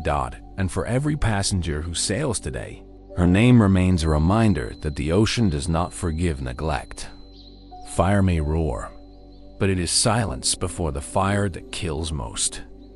In July 1956, the Andrea Doria, one of Italy's pride liners, collided with the Swedish ship Stockholm off the coast of Nantucket. She was modern, elegant, and renowned for her design, carrying hundreds of passengers across the Atlantic in comfort. Yet within hours, she became a broken silhouette on the horizon, remembered as one of the most famous peacetime maritime disasters. On the night of the collision, fog blanketed the ocean. Both ships carried radar, a technology meant to prevent exactly this kind of disaster. But misunderstandings of radar, plots compounded by human error, led them onto a collision course. The Stockholm's bow ripped into the starboard side of the Andrea Doria, tearing a massive gash through cabins and bulkheads. Passengers were thrown from beds, glass shattered, and water poured in almost instantly. Survivors recalled the groan of the ship as she leaned, the sound of dishes crashing from dining rooms, and the confusion as crew scrambled to understand what had happened. The Andrea Doria listed heavily to one side, making many of her lifeboats unusable. Chaos spread. Yet many passengers remained calm, trusting that help would arrive. Rescue vessels rushed in, including the Alder France, which diverted from her own voyage to save hundreds. Through the night, lifeboats carried survivors away as the liner slowly surrendered. At sunrise, the Andrea leaned deeper, her once proud deck slipping beneath the sea. By morning, she was gone, leaving only oil debris and silence. What unsettled many afterward was not just the collision, but the way technology had failed to prevent it. Radar was new, hailed as revolutionary, yet misunderstood readings proved deadlier than fog itself. Questions about training, decision-making, and responsibility filled inquiries. Who would misread the screens? Who would turn too late? And how could two modern ships collide in the open Atlantic with every tool to avoid it? The disaster reshaped maritime safety, reinforcing the need for stricter training and clearer international rules. But for survivors, memory lingers less in technicalities and more in sounds and silences. The crash of steel, the tilt of decks, the muffled cries in fog.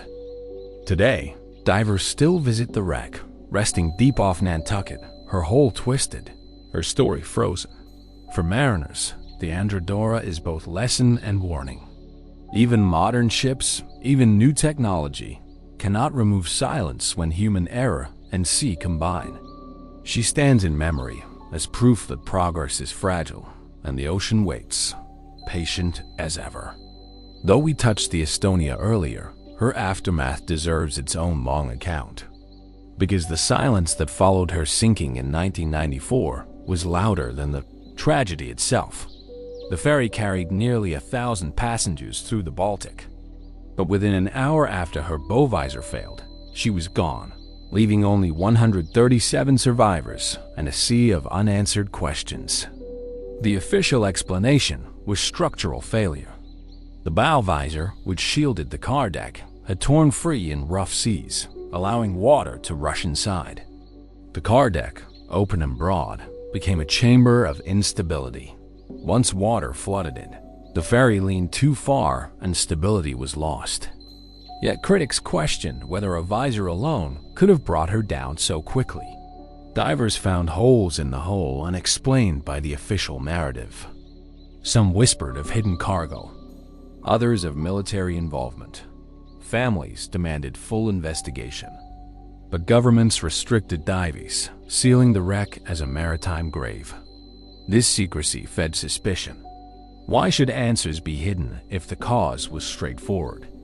Survivors remembered not only the storm, but strange sounds before the tilt, deep groans, sudden jolts, and vibrations not explained by waves. For Estonia, Finland, and Sweden, the tragedy left more than grief. It left silence in official halls, silence in technical reports, silence that bred rumors. For survivors, that silence is heavier than the water that swallowed the ship. They speak of cold corridors, alarms too faint, and lifeboats unusable as the ferry leaned too far. They remember how the ship seemed strong one moment and surrendered the next, too quickly for belief. The Estonia's loss remains one of Europe's darkest maritime chapters, not only for its scale, but for the absence of closure. She was modern, equipped, and trusted. Yet, she failed faster than understanding could keep up.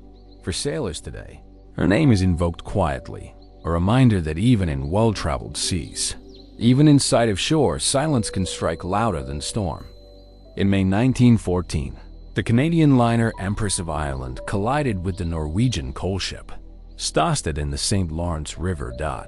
Though the incident took place just before World War I, it is often remembered in Canada alongside modern tragedies because of its scale, suddenness, and silence. The Empress was a proud ship, trusted by travelers between Quebec and Liverpool, and her crew had long believed the river route safe. Yet, in less than 15 minutes, she was gone. The collision occurred in heavy fog, a curtain that blinded both vessels. The store struck the Empress's starboard side, opening her hull to rushing water. Survivors remembered the shock of impact, followed by a silence broken only by the rush of water and the cries of passengers. Within minutes, the line stood, making lifeboats on one side useless. People scrambled in confusion, some still in nightclothes, others carrying children while the river swallowed the ship. What puzzled investigators afterward was not just the speed of the sinking, but the failures in communication. Both captains insisted the other was at fault, and signals had been misunderstood. In fog, the Empress was equipped with watertight compartments, yet the force of water overcame them far faster than expected. How could a modern liner, rivaling the Titanic in design, collapse so quickly on a river route so familiar? For Canadians, the disaster was a wound.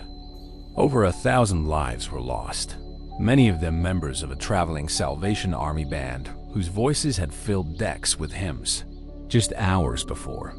The silence afterward, as bodies floated in the current, became a haunting memory for riverside communities. Though the Empress sank over a century ago, mariners often connect her loss with modern cases. Technology may change, but the silence of fog, the quickness of water, and the confusion of signals repeat. Even now, the wreck still rests on the bottom of the St. Lawrence, a reminder that the ocean is not the only keeper of mysteries. Rivers, too, can erase steel, leaving only unanswered questions. In 1986, one of the largest bulk carriers in the world, the Cowan Bridge, met her end off the coast of Ireland. She was massive, over 300 meters long, built to haul iron ore and oil. Mariners considered her size alone a form of safety, believing no storm could easily overwhelm such bulk. Yet she became a wreck within days, her silence adding to the puzzle. The Cowan Bridge developed steering trouble. After leaving Bantry Bay, tugboats tried to assist, but lines snapped in the storm. The crew abandoned ship, trusting she might ground safely. Instead, she drifted toward rocks and broke apart, spilling thousands of tons of cargo and fuel into the sea. Waves tore the massive hull like paper, scattering steel across the seabed. What unsettled observers was how quickly she surrendered. A vessel of her scale should have lasted longer against rocks, should have bought time for salvage. Instead, she fragmented almost instantly.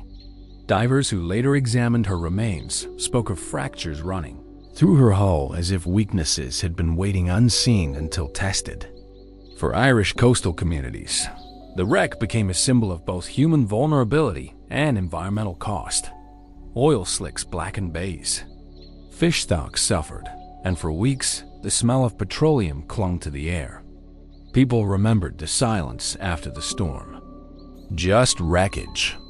No crew aboard, no voice calling back.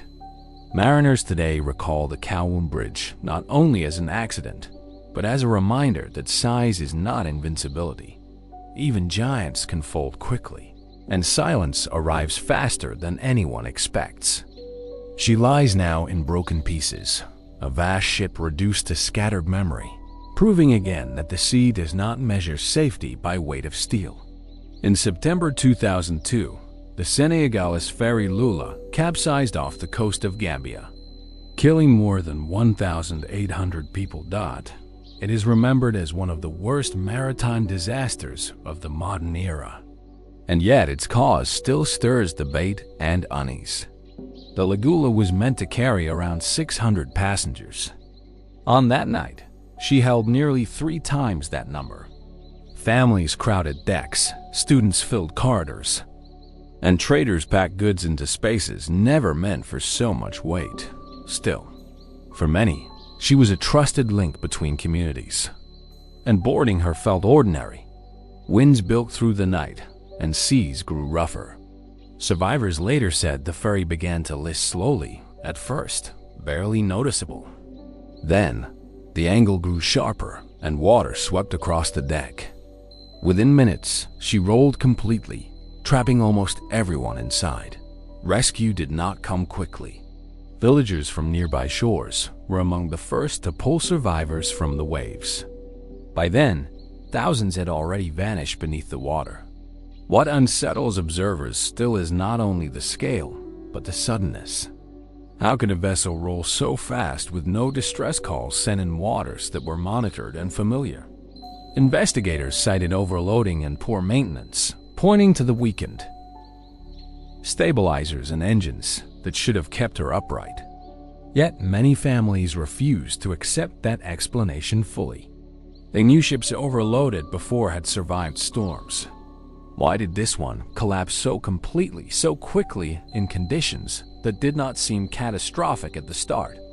The silence of unanswered questions still lingers in Sago. Officials offered numbers, reports, and blame. But survivors remembered sounds instead. The low creak of steel giving way. The rush of water through hallways. The silence after screams faded. The Lovela's wreck was never raised, and her remains lie on the seabed, a permanent reminder of neglect and unanswered calls. For mariners across Africa, her name is spoken as a warning. Ships are trusted daily, but trust does not guarantee safety. The sea punishes silence when warnings are ignored, and the Ligula shows that neglect can be as deadly as storms. She was a modern ferry in a modern world, yet she went down as swiftly as any vessel of the past, leaving silence and sorrow in her wake. On October 5, 2011, the container ship Rena ran aground on Astro Reef off the coast of New Zealand. She was a modern vessel carrying thousands of containers, and her passage was routine. But in one moment of miscalculation, she struck hard rock, tearing open her hull. What followed was one of New Zealand's worst maritime environmental disasters, and a story of silence that spread far beyond the reef. The impact came just before dawn. Crew reported the jolt, the grinding beneath steel, and then the list as water poured into breached compartments. Containers toppled into the sea, breaking open and scattering goods across the waves. Oil leaked steadily, staining the turquoise waters black. Rescue of crew succeeded, but the ship herself was doomed. Over weeks, storms battered the stranded vessel until she split in two, her bow driven deeper into the reef while her stern slid away. What baffled investigators was how such an accident could happen with modern navigation systems. The reef was well charted, its dangers known for centuries, yet the Rena struck it as if blind. Official reports blamed human error, fatigue, and poor planning. But for locals who watched the ship bleed oil into their fishing grounds, those explanations felt too simple. How could a modern crew ignore warnings so basic, so visible? The silence afterward was heavier than the crash. Containers washed ashore for months. Televisions, car parts, even toys. Yet little was said about deeper causes. The ship had become both wreck and symbol. A reminder that technology cannot prevent silence when vigilance fails. For New Zealanders, the Rena is remembered less for her cargo and more for the scar she left on waters once thought pristine. Divers who explore her remains speak of twisted steel lying across the reef, home now to fish and coral. The sea has reclaimed her, but the silence of her loss remains. She was not erased by storm or rogue wave, but by human neglect, and that silence is often harder to accept. For sailors worldwide, the Rena's story is a quiet reminder. The ocean does not forgive errors, no matter how small, and it never forgets. The Derby was not a famous ship, not one that appeared in newspapers often, but for coastal communities in West Africa. She was a steady link between harbors. She carried fuel drums, crates of food, and the small cargo that made up local trade. Her hull was modest, her crew experienced, and her voyages short enough that families often waved from the shore, knowing they would see her again the following day. Yet one evening she left port and sailed into waters that had always been considered ordinary, and she never returned. The first hours passed without alarm, that it was common for small freighters to be delayed by currents or mechanical trouble. But as dawn stretched on, silence on the radios unsettled the harbor masters. Messages sent on every frequency went unanswered. When search vessels finally reached her route, they found no hull, no lifeboats, only a scattering of drums floating together, lashed by rope, as though the deck had vanished beneath them. The sight was uncanny. Cargo riding the waves as if supported by invisible hands. Theories flooded in quickly. Some pointed to piracy, though no ransom was ever demanded. No black market cargo ever appeared. Others insisted the vessel must have suffered sudden mechanical failure, perhaps a rupture in her aging hull. But even then, where were the lifeboats? Why no distress call? The Derby had working radios, and her captain was known for diligence. Silence from such a man was more alarming than any storm. Weeks of searching yielded nothing. Currents in the region are strong, but they scatter wreckage rather than erase it. Families began to gather on docks, telling stories that blurred grief with folklore. Some said the Derby had been taken by the deep, pulled straight down without time for alarm. Others believed she had slipped into waters where charts failed, pockets of sea that did not behave as they should. For the mariners who continued to sail that route, the memory of the Derby lingered like a shadow. They said it taught them that no voyage is too short for mystery and no vessel too small to vanish. Today, her name is spoken quietly, usually by older sailors who remember the silence that followed her last departure. To them, the Derby is less a ship than a reminder. The ocean does not measure distance the way we do. What is near can become unreachable in a single night, and silence can be the only survivor. The war has often been called the Titanic of the South. Though her loss came 3 years before the Titanic's own tragedy, she was a passenger liner built for elegance. Designed to serve routes between Australia and South Africa. At over 400 feet long, she carried both luxury and cargo with grand salons and sturdy machinery. Yet her fate turned her into one of the greatest maritime mysteries of the 20th century. In July 1909, the Waratah left Durban bound for Cape Town. She sailed into the Indian Ocean with over 200 passengers and crew aboard. Another vessel, the Clan McIntyre, passed her on the second day, reporting that she was traveling steadily, smoke rising calmly from her funnels. It was the last confirmed sighting. Hours later, the Warrior vanished into silence. Search efforts lasted weeks. Ships scoured thousands of miles, scanning for debris, listening for signals. Yet nothing was found. No lifeboats, no wreckage, not even oil upon the water. Families waited at harbors, scanning horizons that never answered back. The lack of evidence unsettled more than grief. It bred unease. How could a modern liner built with watertight bulkheads simply disappear inside of busy trade routes? Theories multiplied. Some survivors from earlier voyages remembered that the Warrior rolled oddly in heavy seas, as though her balance was never quite right. Perhaps she had been top-heavy, burdened by cargo stacked too high, and one sudden swell had capsized her. Others insisted she must have been struck by a freak wave. Those towering walls of water known to appear without warning in the Indian Ocean. A few whispered darker possibilities. Sabotage, mutiny, even fire in her holds. But what made the story linger was not just speculation. It was the silence. No distress call ever came. No flare lit the sky. No trace washed ashore.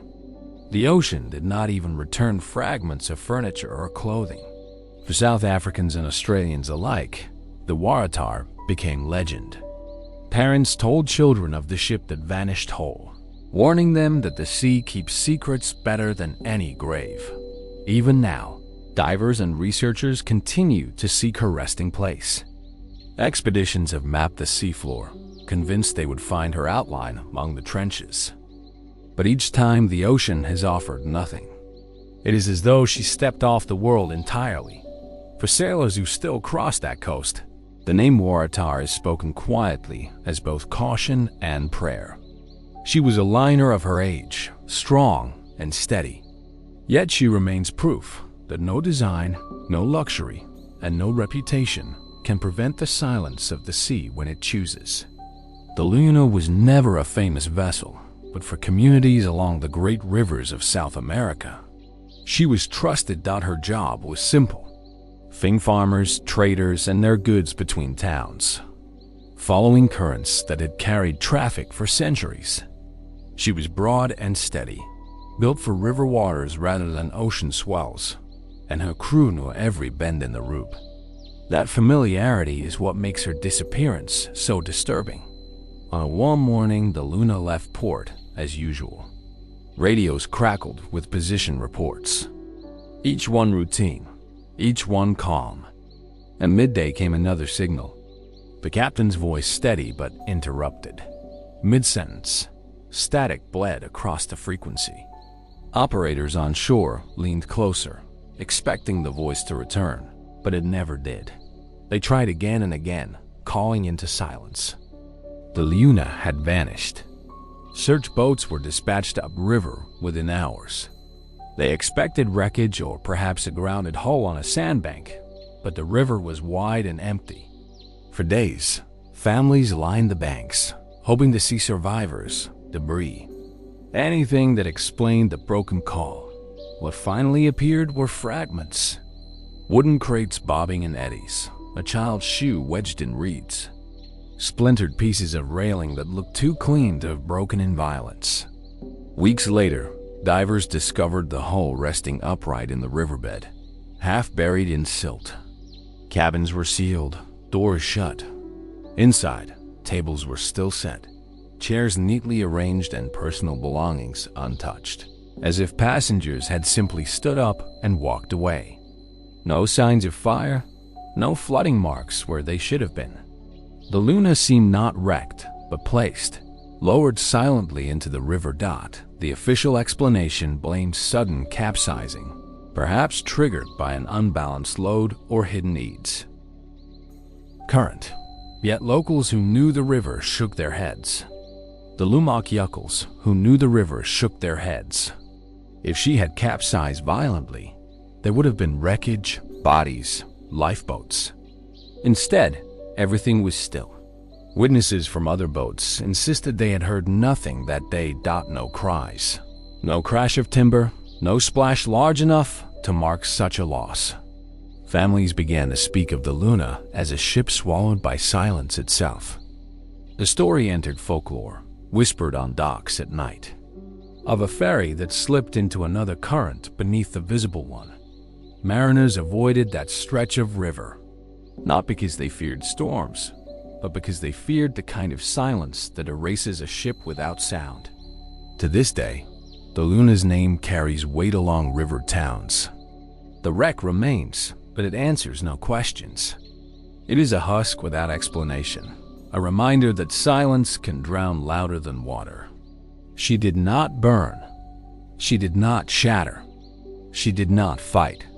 She simply stopped speaking, and in the end, silence became her only legacy. Among the most chilling maritime legends of the 20th century is the story of the Orang Medan. Unlike other ships, her details blur between report and rumor, fact and myth. Yet the transmissions logged that summer in the Strait of Malacca have kept her name alive, repeated in mesh halls and ports around the world. The story begins with a distress call. Radio operators from multiple stations reported hearing a broken urgent signal. All officers, including Captain dead, lying in chart room and bridge, possibly whole crew dead. The words alone were shocking. Moments later came a final transmission. 2 words that froze every operator who heard them. I die when a Dutch and American vessel traced the signal. They found the Orang Maiden drifting, her decks quiet, her silhouette black against the sun. Boarding parties approached cautiously, climbing onto a ship that gave no welcome. What they found still unsettles sailors to this day. The crew lay scattered across decks and corridors, their faces twisted in terror, arms reaching outward as if fending off something unseen. No wounds marked them. No fire had touched their bodies. They had died without a struggle. yet in expressions of fear that spoke louder than screams. As rescuers prepared to tow the vessel, smoke began rising from her hold. The boarding crew fled. Minutes later, explosions ripped through the Orang Maiden, flames swallowing the decks before she slipped beneath the sea. She vanished as suddenly as she had appeared, leaving no wreck to study, no cargo to inspect. Theories spread quickly.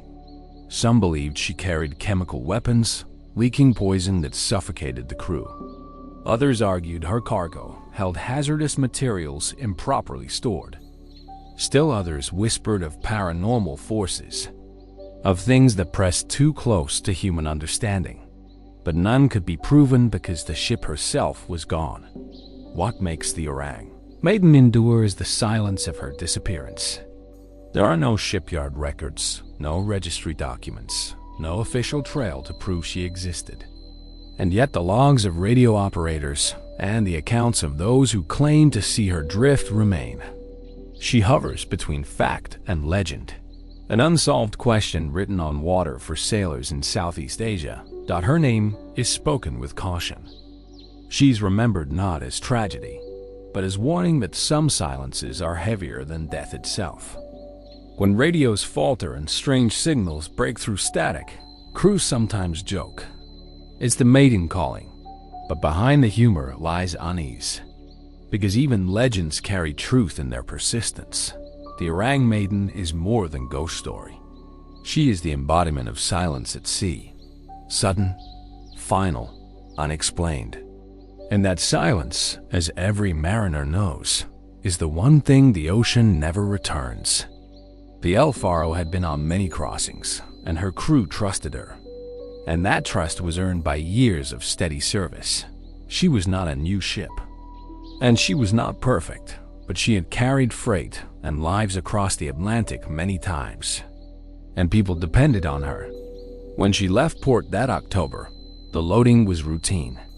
The containers lashed, the hold checked, and the bridge crew focused on a plan that would get them to Puerto Rico on schedule. The weather forecasts were red, and the captain and officers talked about the storm on their route. Because storms are part of life at sea, and good crews plan around them. Hurricane Joaquin began to change faster than models had shown, and the system that looked manageable on morning charts tightened into something sharper as the day went on.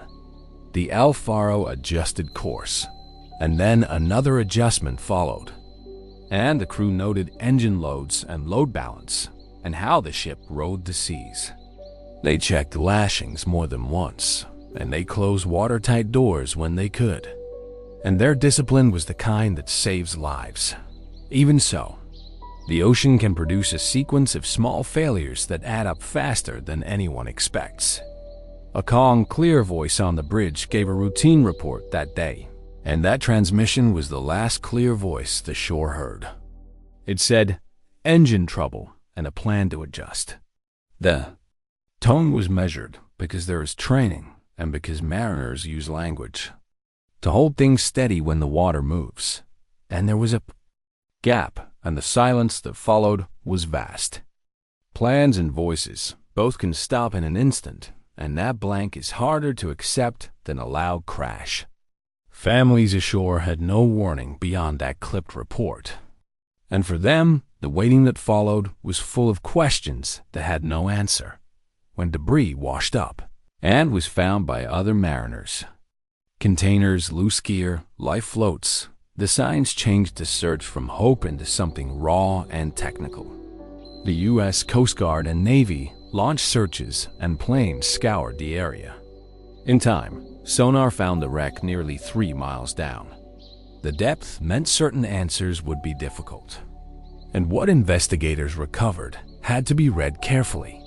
The ship lay with critical damage, and parts of the superstructure and bridge were distorted, as if extreme forces had acted on steel that is supposed to bend rather than break. The voyage data recorder, recovered after heroic recovery work, became the closest thing anyone had to last words. The recorder carried bridge conversations and alarms, and when engineers played back the last hours, the voices were trained and clear.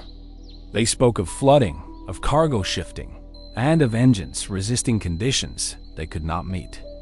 They prayed and they stayed practical because training teaches both. Those final minutes revealed not only the technical chain, but the human presence in it. They showed competence, and they showed the ultimate failure of time to allow words. When the inquiry dug into the documents, it found threads of decision that matter. There were choices about routing, and whether to run closer to the storm or to take a longer path. There was a maintenance record that showed recent repairs. And there was cargo stowage that may have shifted when seas got heavy. None of these alone seals the story. Often a disaster is a chain of small decisions and small failures that the ocean punishes together. The El Faro made choices that in hindsight are clearer, and the industry has tried to learn from those choices. For sailors, the lesson is simple and bitter. The ocean tests more than charts. It tests practice, habits, and the way a company weighs schedules against caution. The modern tools are powerful. Satellites, GPS, weather models, but they are not guarantees.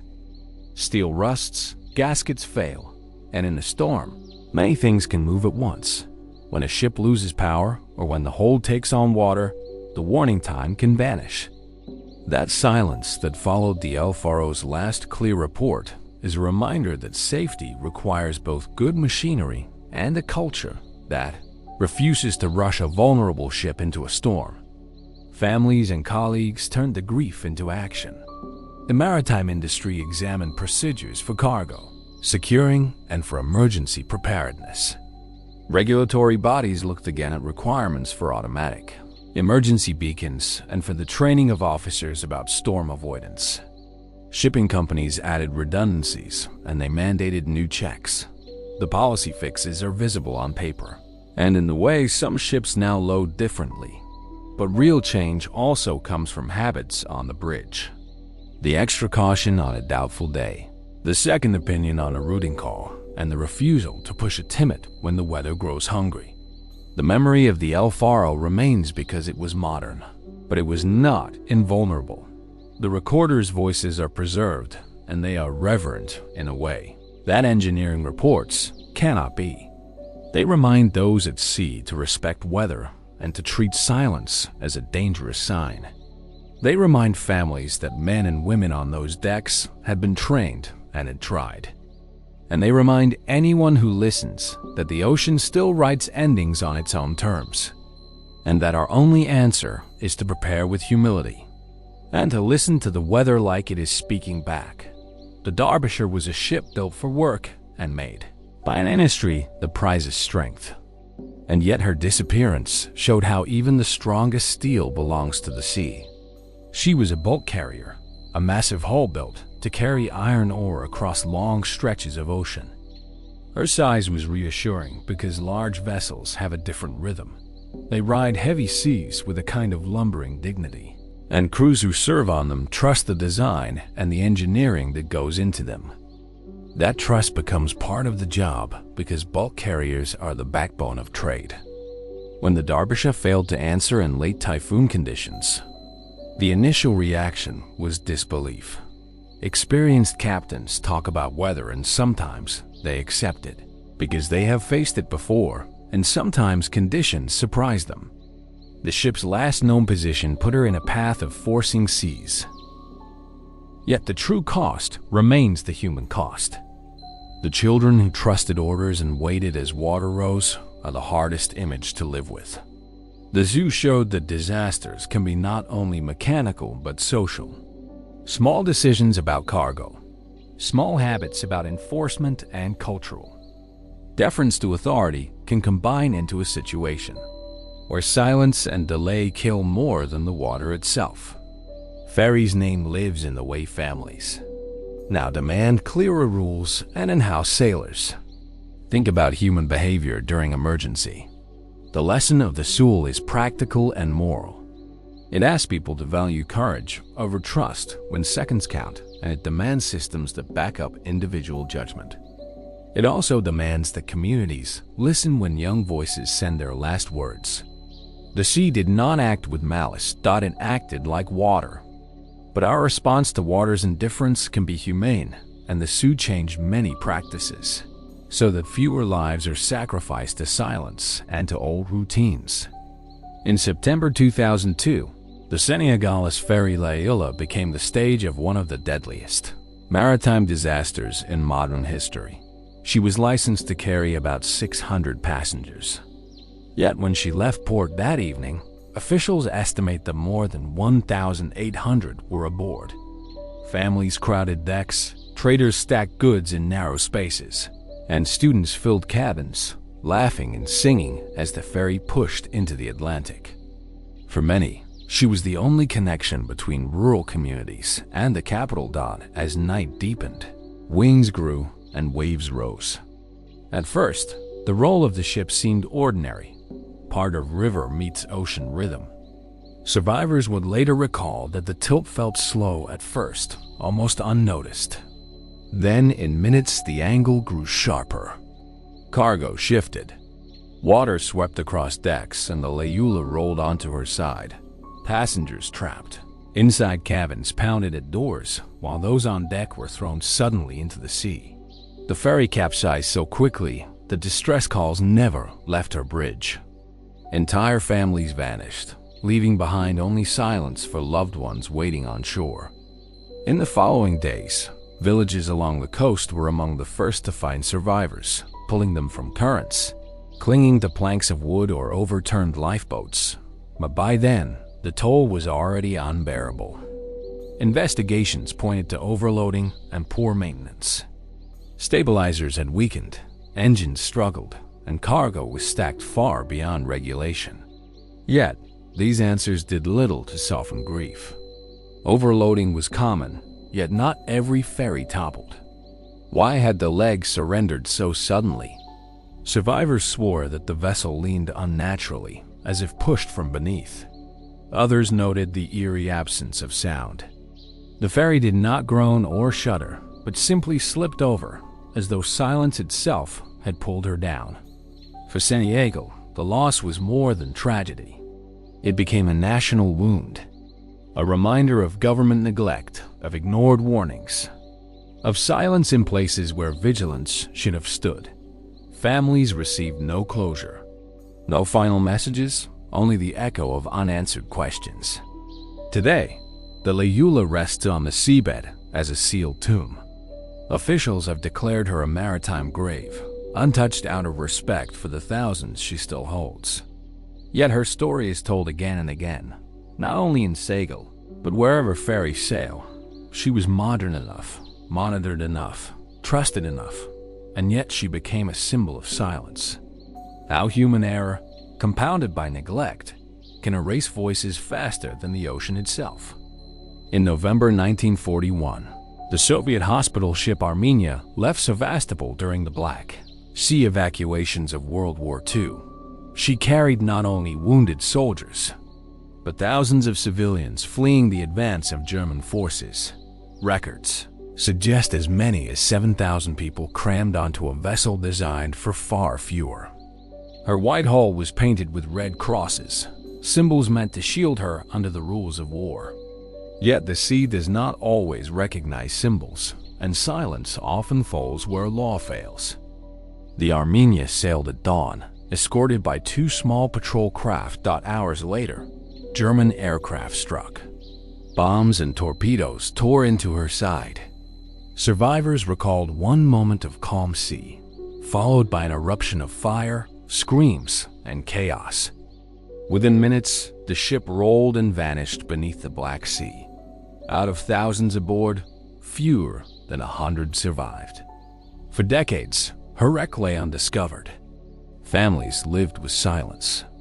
No grave to visit. No proof of her final rest.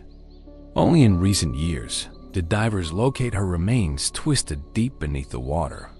The scale of loss was almost too large for words. One ship, thousands of lives erased in minutes. But what lingers is not just the violence, but the absence of accountability. Hospital ships were meant to be protected, yet she sailed without proper escort, without clear coordination. Why had orders been rushed? Why had she sailed so exposed? Survivors spoke of panic and neglect, decisions made hastily that doomed her passengers before bombs ever fell. For mariners, the Armenia story is often told as a warning. War amplifies silence, turning oceans into graveyards where even mercy is not recognized. The sea kept her hidden for generations, and when she was finally found, her story reopened old wounds. She was a modern ship of her time, but like so many, she fell faster than understanding could follow. In August 1986, the Soviet passenger liner, Admiral Nekimov, set out from Novorossiysk on the Black Sea. She carried more than 1,000 people. Holidaymakers, families, crew, sailing along a familiar route. She was an aging ship, once German-built, captured during World War II and refitted for Soviet service. Though dated, she remained trusted by the public. That trust ended within minutes. Not long after departure, the freighter Potovarv approached dangerously close. Both captains had exchanged signals, but miscommunication and misjudgment sealed the liner's fate. The freighter struck her side, tearing a massive gash through steel. Water surged in with shocking speed, flooding cabins and engine rooms. Survivors recalled the instant panic. Passengers thrown from beds, corridors, suddenly waist-deep in theater, and the smell of fuel rising through the ship. Within 7 minutes, the Admiral Nakimov rolled and sank. Rescue vessels were close and pulled hundreds from the sea. Yet 423 lives were lost in those brief, chaotic minutes. Families on shore struggled with the suddenness. How could a ship so large, so near to land, vanish in less than 10 minutes? Investigators lay blame on negligence, poor navigation, and the arrogance of both captains. But survivors remembered something deeper: the silence between collisions. They said the ship groaned but gave no time for warning. Alarms failed. Announcements came too late, and many passengers never had the chance to reach decks. The wreck remains on the seabed, rusting in silence, still holding memories of that night. For sailors in the Black Sea, the Admiral Nekimov is invoked as lesson and curse. She proved a distance from land. Modern equipment and busy shipping lanes cannot guarantee safety. All it takes is one mistake, and silence closes in. The Baimo was no ordinary freighter. Built in 1914, she was designed for Arctic trade, carrying furs and supplies along Canada's northern coast. By the 1930s, she had already survived harsh voyages, her steel hull scarred but intact. Yet her end did not come through storm or collision. It came through silence, drifting, and disappearance that still fuels maritime folklore. In October 1931, the Baimo became trapped in pack ice near Alaska. Her crew abandoned ship temporarily, sheltering on shore. When the ice shifted, they returned expecting to find her crushed. Instead, she floated free. For weeks, she drifted, sometimes visible, sometimes hidden, and each time the crew debated whether to salvage her. Finally, storms forced evacuation, and she was left to the Arctic. But the Baimo did not sink. For decades, Inuit hunters and passing vessels reported sightings of her, silent, ghost-like, drifting through frozen seas. She became known as the ghost ship of the Arctic. Her hull, empty and abandoned, sailed without crew for nearly 40 years. Each report described her drifting silently, ice gathering on her decks, windows black, a ship alive but lifeless. The last confirmed sighting came in 1969. Still afloat, still wandering. Since then, she has vanished completely. No wreck located, no trace found. Theories suggest she finally succumbed to ice and storms, sinking beneath Arctic waters. But the absence of her wreck fuels speculation. Did she drift farther than expected? Does she still lie hidden under shifting ice? For Arctic sailors, the Baimo is more than legend. She represents the endurance of steel and the indifference of the sea. A ship abandoned yet alive, moving silently through decades, defying explanation. She reminds us that disappearance is not always sudden. It can be slow, ghostly, stretched across years. The BIMO story bridges history and myth, but at its heart lies silence. Silence of radios never used. Silence of crew long gone. Silence of steel gliding across frozen seas with no voice to claim her. For sailors in the north, she is proof that some ships do not simply vanish. They linger, haunting waters until the sea finally decides to keep them. People who worked ferries in the 1980s remember the herald of free enterprise, not just because she sank, but because she showed how a modern routine can collapse faster than anyone expects. She was a Rollin Roloff ferry built to carry cars and trucks and people across relatively short channels. And for that kind of ship, quick turnaround in port is everything. Companies competed on speed and efficiency, and that pressure to leave the dock and make the next sailing shaped behavior in ways that mattered. On that calm March night, she left Seabug full of passengers, vehicles, and freight. The decks were crowded, lounges were warm with conversation, and many people were finishing meals and heading toward cabins or seats. For travelers, the short crossing felt safe because the sea was quiet and the weather was ordinary. For the crew, the evening was routine, and they completed the standard checks, because that is what trained mariners do. Yet beneath routine, there were small cracks, fatigue after long shifts, assumptions that someone else had completed a task, and an organizational habit of trusting the prior watch. The fatal moment was simple and almost mundane. As the ferry left the harbor, the bow doors were left open. Those doors allow cars to roll on and off quickly, and they are practical. But they are also a barrier between the sea and the vehicle deck. With the doors open, the car deck was effectively a flat, unsegregated space with a direct path for water to come aboard. In normal conditions, that is not an immediate danger, and crews rely on checklists to ensure doors are closed. On that night, the assistant who should have secured the bow doors was asleep, exhausted from long hours, and the bridge officers did not notice. Everyone assumed the other had done the job. What followed happened in minutes. A wave swept across the open deck, and water poured into the car deck like a bucket tipped inside a room. The car deck filled, and the weight of moving water shifted the ferry's center of gravity. The ship heeled violently to one side. People were thrown from chairs and tables, and passengers who were below decks found themselves trapped as corridors became angled and doors jammed. In under 2 minutes, the ferry rolled and capsized. Panels and furniture that had been normal minutes before became hazards and lights failed, so the dark turned directionless. Survivors later told of a strange silence that fell in the seconds after the roll dot. It was the silence of engines dying and announcements cutting off. And it was also the silence of people frozen by shock. Some people who were on deck managed to scramble into lifeboats or cling to rafts. And rescue vessels were nearby, and they responded quickly.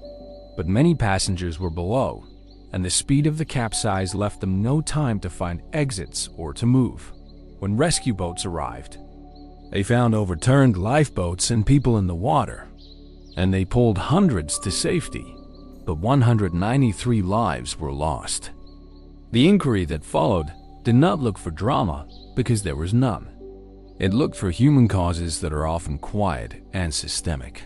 The report found that the assistant, whose job it was, had been asleep because of overwork, and that officers on the bridge had assumed the doors were closed because that assumption had been the norm. The company's culture valued rapid turnarounds, and they were weak.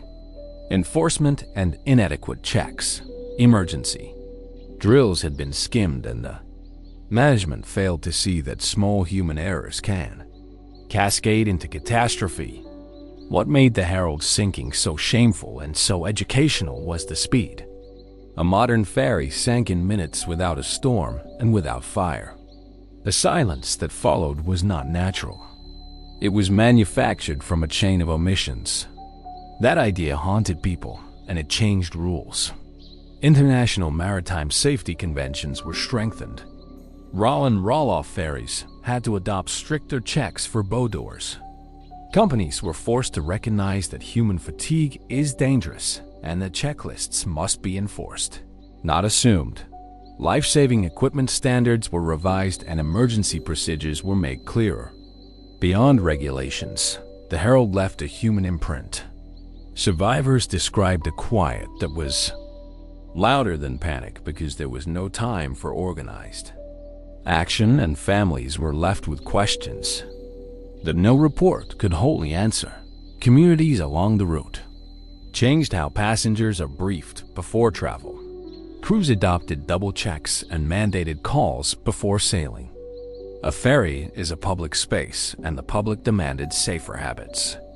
Those habits are now part of the routine in ports where roll and roll off. Ships sail, and they exist because the silence of that night was not allowed to be a casual lesson.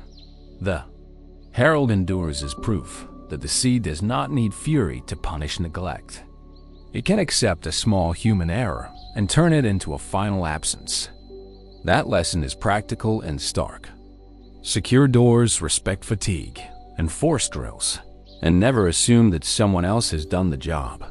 When those small things break down, silence follows. And silence can be as deadly as any storm. People who work ferries now tell the story not to frighten, but to remind each other of the fragile line that separates routine from disaster. And they keep their checklists close because the night taught them that ordinary things can end lives in minutes. The Princess of the Stars crossed the Philippine archipelago like many other ferries. And in that country, ferries are lifelines connecting islands, markets, and families. People trust them daily because distance and geography make them necessary.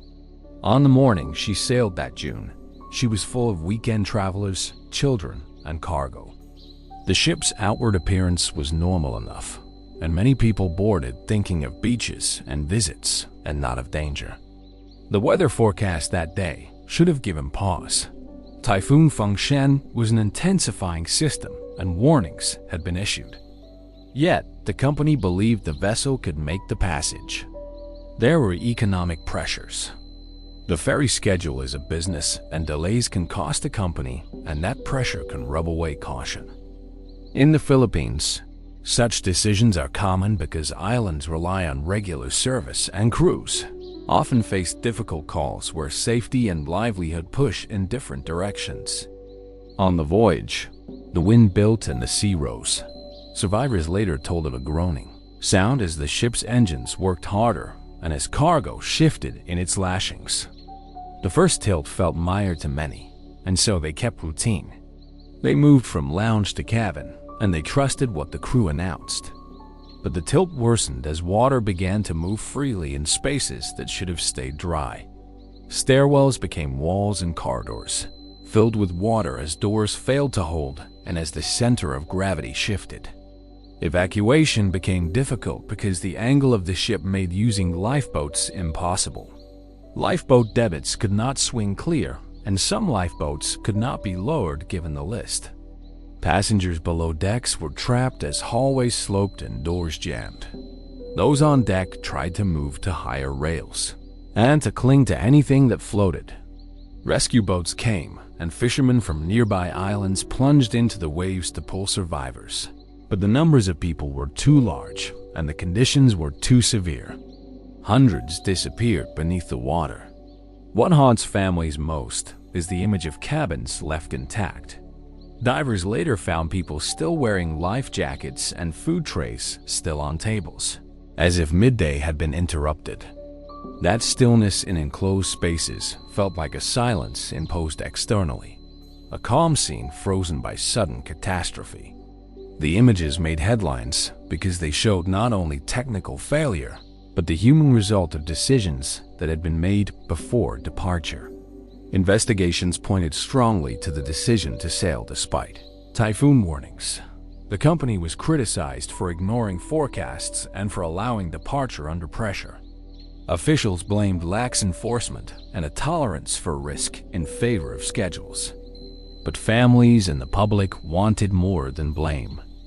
They wanted reasons why warnings had been ignored. The government launched inquiries, and there were prosecutions, and the maritime agencies that regulate ferry operations were criticized for not being firm enough. This disaster had an additional dimension. It showed how habit and trust can be lethal. Passengers obeyed orders to remain in cabins because they trusted the announcements. In an emergency, deference to authority can be an asset when crew are competent and when procedures are right. But when authority is slow or wrong, obedience becomes a liability. Many of the lost were students who obeyed instructions to stay put. Those last messages texted to parents became an unbearable record of trust turned tragic. They changed public attitudes about safety briefings and about the need for clear evacuation orders. The Princess sinking also highlighted systemic problems. Inspectors later found that overloading was common and that safety equipment was not always properly maintained. Life jackets existed but may not have been accessible to everyone. The ship had been modified over the years, and those modifications may have affected stability. For small island nations, these systemic issues are complicated by resources and by the need to balance commerce with safety. The tragedy forced a national reckoning in the Philippines and led to changes in enforcement, in manifest checking, and in inspections. Public anger and grief pressed governments into actions. Stricter licensing, a crackdown on risky sailings during typhoons, and a push to make safety non-negotiable. For families of victims, those changes were a small measure of justice, though they could not restore lost lives. Memorials were held, and communities continued to remember the dead in quiet ways. The images of unpacked cabins and uncompleted meals haunt the national memory, and they remind the country that the sea will accept human error without apology. In practical terms, the Princess of the Stars taught lessons that are now common. Never sail into a typhoon, secure cargo better, insist on drills, and empower crews to refuse departure when risk is high.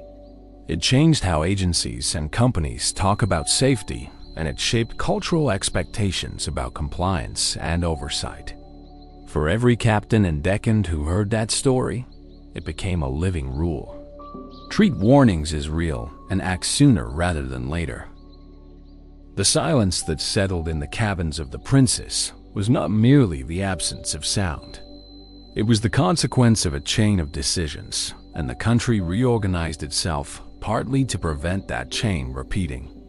The fare's wreck and the lives lost remain, a scar on the national psyche, and the memory of the day acts as a call to better governance, to better company accountability, and to the human value of putting safety before schedules. That is the lasting and practical effect. A social change rooted in grief and a set of habits that slow the rush to depart when warnings speak loudest. Those habits in the end can save lives. War changes everything it touches, and it changes the sea as well. And the story of the Atlantic conveyor is a reminder that when merchant ships are pressed into military roles, their ordinary vulnerabilities become urgent liabilities. The Atlantic conveyor was a commercial container ship repurposed to support a distant campaign, and she carried helicopters, supplies, spare parts, and fuel. Cargo that was essential to operations. In the context of the Falklands conflict, the loss of such a ship meant lost capability and a jump in risk for troops and planners. She sailed with the best intentions and the best urgency. Her cargo included helicopters that would give troops mobility and reach. And because the war was fought at distance, logistics mattered more than ever. Those helicopters were not simply boxes. They were tools that changed the course of operations. And the Atlantic conveyor therefore carried not only materials, but also the potential to shape battles. That combination made her a strategic target and left her exposed. On the day she was struck, The vessel was operating in a contested zone. Argentine aircraft were active, and they carried exit missiles that had proven deadly in prior attacks, in a matter of moments. 2 missiles found their marks in areas packed with fuel and flammable material. Containers and decks became furnaces. The ship's crew scrambled as best they could, and men fought fires as training and conditions allowed. But fuel-fed inferno moves faster than human arms. The fire spread through stacks of boxes and stores, reaching ammunition and other volatile loads, and heat made some sections impossible to approach. The noise of missile impact was followed by a shock that travelers on other ships felt as an unnatural vibration across the sea. For crews on the Atlantic conveyor, survival became the priority. And for the military, the priority was to save life and preserve operational capability. Rescue efforts pulled survivors from the water, and they saved many lives, but a dozen sailors and officers died. The ship itself was sacrificed to the flames, and she was consigned to a depth where salvage was not practical. In the years after, people debated operational choices that made the ship vulnerable. Why had an important logistics vessel sailed without adequate defensive measures? And could the cargo have been stowed differently to reduce fire risk? In wartime, many decisions are made under pressure and with imperfect intelligence. The idea that merchant ships must be armed or escorted in modern conflict zones became a topic of intense discussion. Military planners had to confront the fact that civilian manships are vital and that their vulnerability can change the scale of a campaign. A hard lesson taken from the loss was that the stowage of flammable and explosive supplies matters more than schedule. In a hurry, loading can be optimized for speed rather than for safety. In the Atlantic conveyor case, the presence of fuel and munitions in close proximity multiplied the danger. Ships designed for peacetime trade can be converted quickly for wartime use, but conversions do not erase the basic weaknesses of a hull built for commerce. Military logistics cannot rely on luck. There were also questions about communications. In the first minutes after the attack, confusing reports and the fog of war made coordination difficult. That delay is normal in combat, but it compounds the human cost. The silence that follows a strike in a war zone is different from the silence in peacetime accidents because it is mixed with secrecy, censorship, and operational security. Families of some lost crew members faced delays in receiving full information because authorities had to balance public transparency with military necessity. The Atlantic conveyor became in memory both a tale of sacrifice and a case study for the Royal Navy and Allied forces. The ship's loss meant a re-evaluation of how merchant shipping would be used in future conflicts.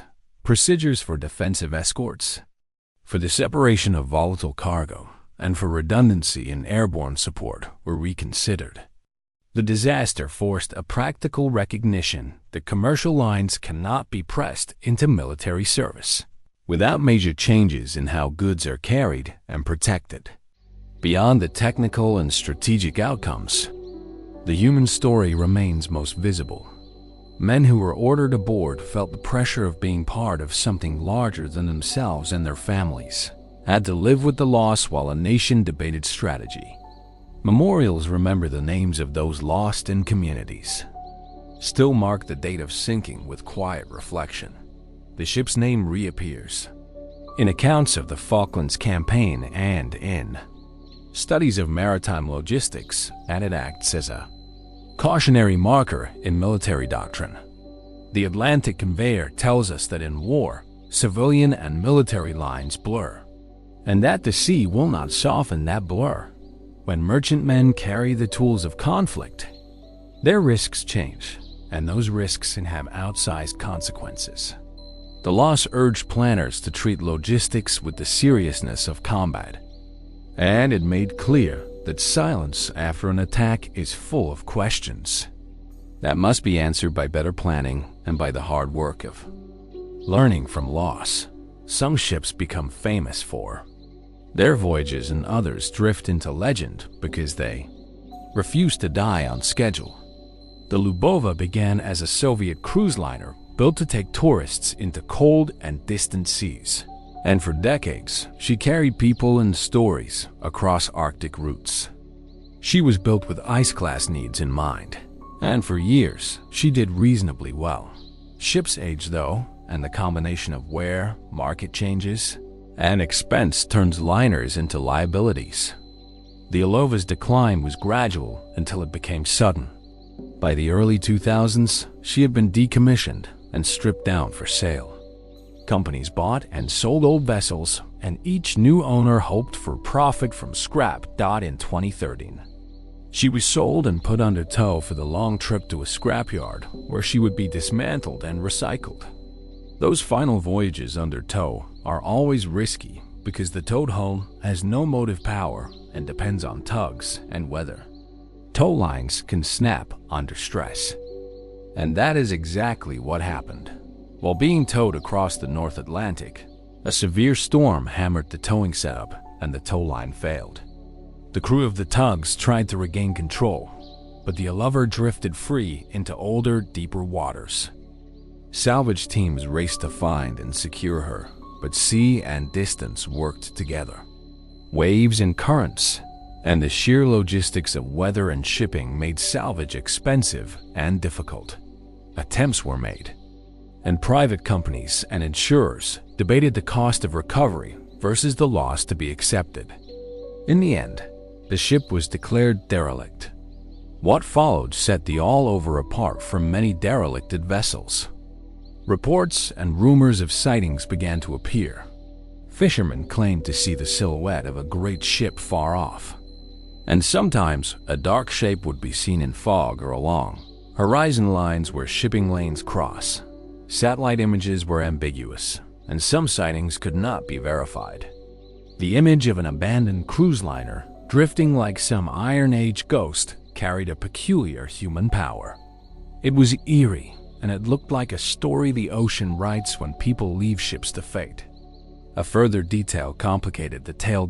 Automatic emergency beacons were reported to have signaled at times, and there were stories of registrations and insurance paperwork that failed to account for a vessel adrift without crew. The Orlova became a problem for mariners and for coastal authorities because a derelict ship can be hazardous. It can be a hazard to navigation. It can pollute waters with leaking fuel and oil, and it can attract salvages and opportunists who get into dangerous situations trying to reach her.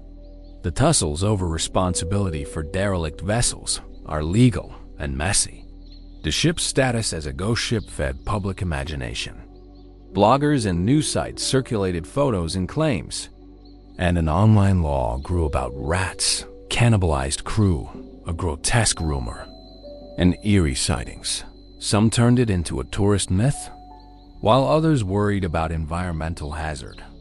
In truth, those sensational stories distract from practical concerns. The Orlova was a derelict object that could break apart and create environmental and navigational problems, and the cost of towing a hulking liner back to port is huge. Governments and maritime authorities eventually acted in measured ways. They assigned zones for monitoring derelict vessels. They required owners to post bonds against abandonment, and they clarified procedures for issuance of salvage notices when a ship was at risk of becoming a hazard. The Orlova made visible gaps in international maritime law about responsibility for aging holes, and those gaps needed filling, because a drifting cruise liner is more than a ghost story. It is a public policy problem. As years passed, reports of the Orlova faded into the sporadic. Some satellite images captured ambiguous shapes, and some fishermen still told of a shadow beyond the horizon. But no confirmed, verifiable wreck has been universally accepted. The uncertainty turned her into a metaphor for the modern ag's capacity to lose things. Technology tracks much, but not everything, and private companies do not always have the incentive to pay the full cost of disposal. The sea then takes what remains and erases paper trails. For sailors, the lover is a cautionary figure. Treat older hulls with respect. Enforce bonds and disposal regulations tightly, and do not let an old symbol of leisure become a hazard to others. For coastal communities, the lesson was also practical. Monitoring and quick action around derelict ships reduce risks to fishing and tourism, and for anyone who hears the story. The lover is a reminder that not every ship's end is neat. Some vanish into rumor and sediment, and their names live on in talk rather than in wrecks. The ship's image, an empty liner drifting under stars, captures a deep human unease. We do not like things abandoned in motion because motion suggests agency, and an unmanned ship that moves is a small defiance of order. That is why the lover's tale captured attention and why she is still told in pubs and online. She is a modern ghost and a modern policy problem at once, and her long drifting end teaches us that abandonment creates danger, and that silence sometimes arrives in slow circles rather than sudden storms. She was a wartime tanker rebuilt for civilian work, and people trusted her because the route felt familiar, and because the crew knew every mile of warm water between the Gulf and the Atlantic. Outsiders saw an ordinary ship, yet inside her hull, long rectangular tanks lined with rubber-held molten sulfur and heated coils kept it liquid so it could be pumped like fuel. The conversion looked clean on paper, and inspections were signed, and the ship went back to sea again and again. Her wake trailed neat and white, and her log read like routine, and nothing suggested that the ocean had saved a different page. There was a last message, and it sounded calm, and it marked course and weather, and it carried no hint of trouble. No vibration was mentioned, and no strange list, and no shift in the voice that would make a radio operator sit up. After that came silence, and silence stayed. She did not return, and no distress call reached shore. Aircraft flew grid after grid and found only blue water at first, and the horizon looked flat and bright, and the sky was as ordinary as a postcard. Days later, debris began to appear. A life jacket, a name board, pieces of cork, scrap wood with a smell that stung. Investigators drew boxes on charts and listed what they knew.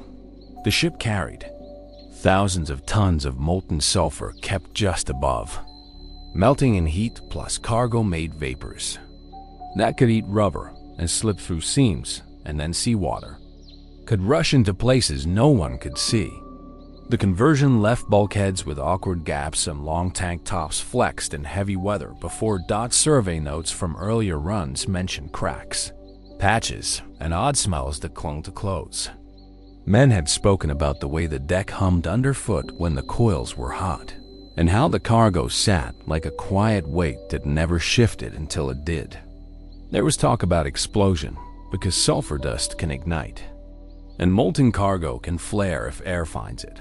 And there was talk about sudden structural failure, because long box-like tanks can pry a hull apart if they work loose.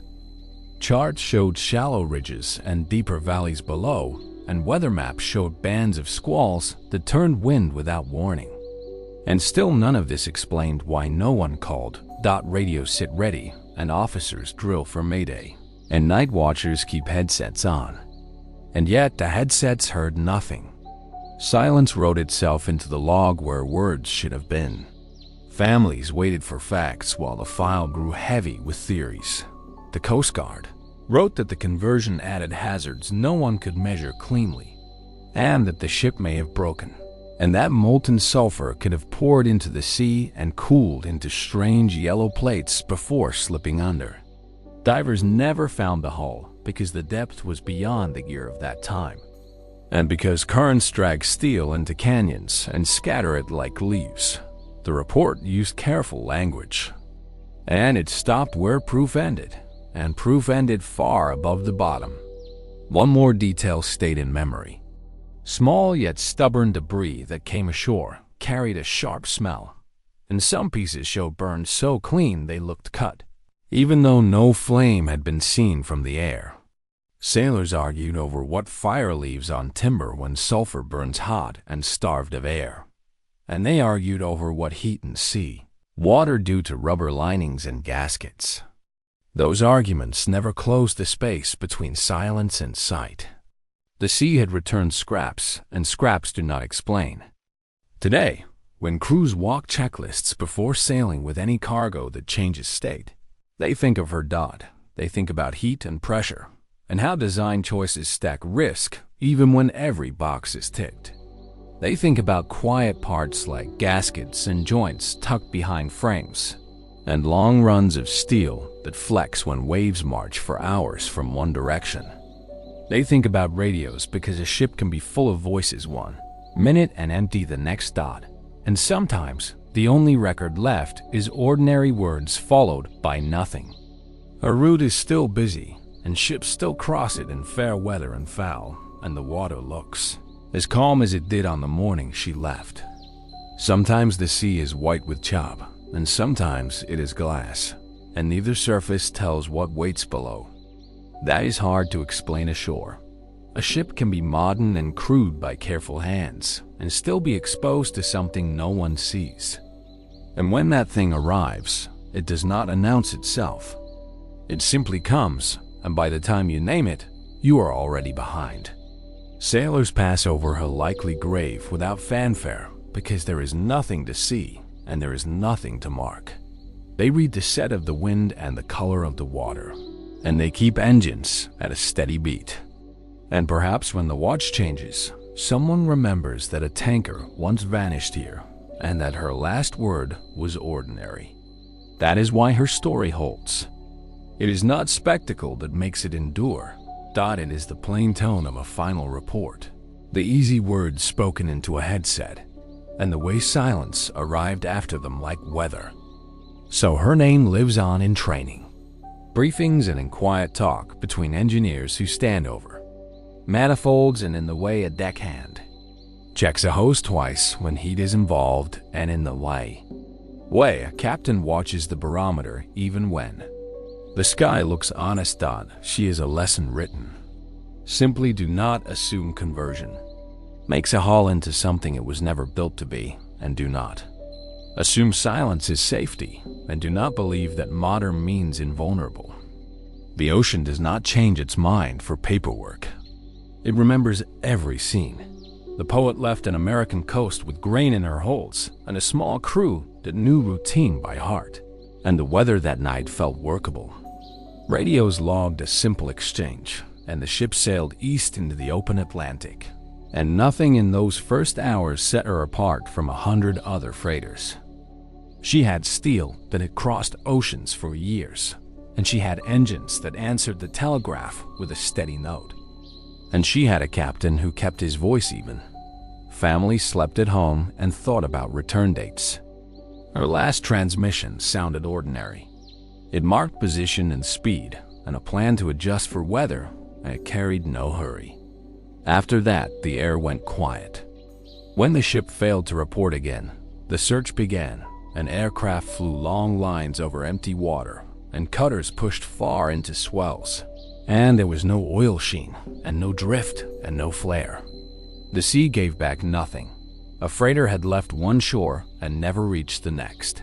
And even a life ring with paint on it would not rise. People offered weather as answer because there were storms in the lanes ahead.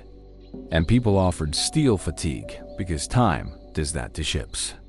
And people offered other shadows that sail with speculation. But every idea fell against the same hard wall. Why no call? Radios can fail, but two radios do not fail the same way at the same moment. And a voice can shout into any working channel, and even a broken sentence can survive into the log. The poet gave nothing, and that nothing set her apart. Inquiries traced her paperwork and found normal things. Inspections done, cargo loaded and trimmed, crew certified, fuel measured, and routes chosen. Friends of the crew shared small details that felt human and heavy. A deckhand had promised his kid a souvenir from abroad. An engineer had written about a rattle he meant to check. None of that became evidence. Yet it fixed the story in a place where lives were real and days were counted. And the blank that followed was larger because of those notes.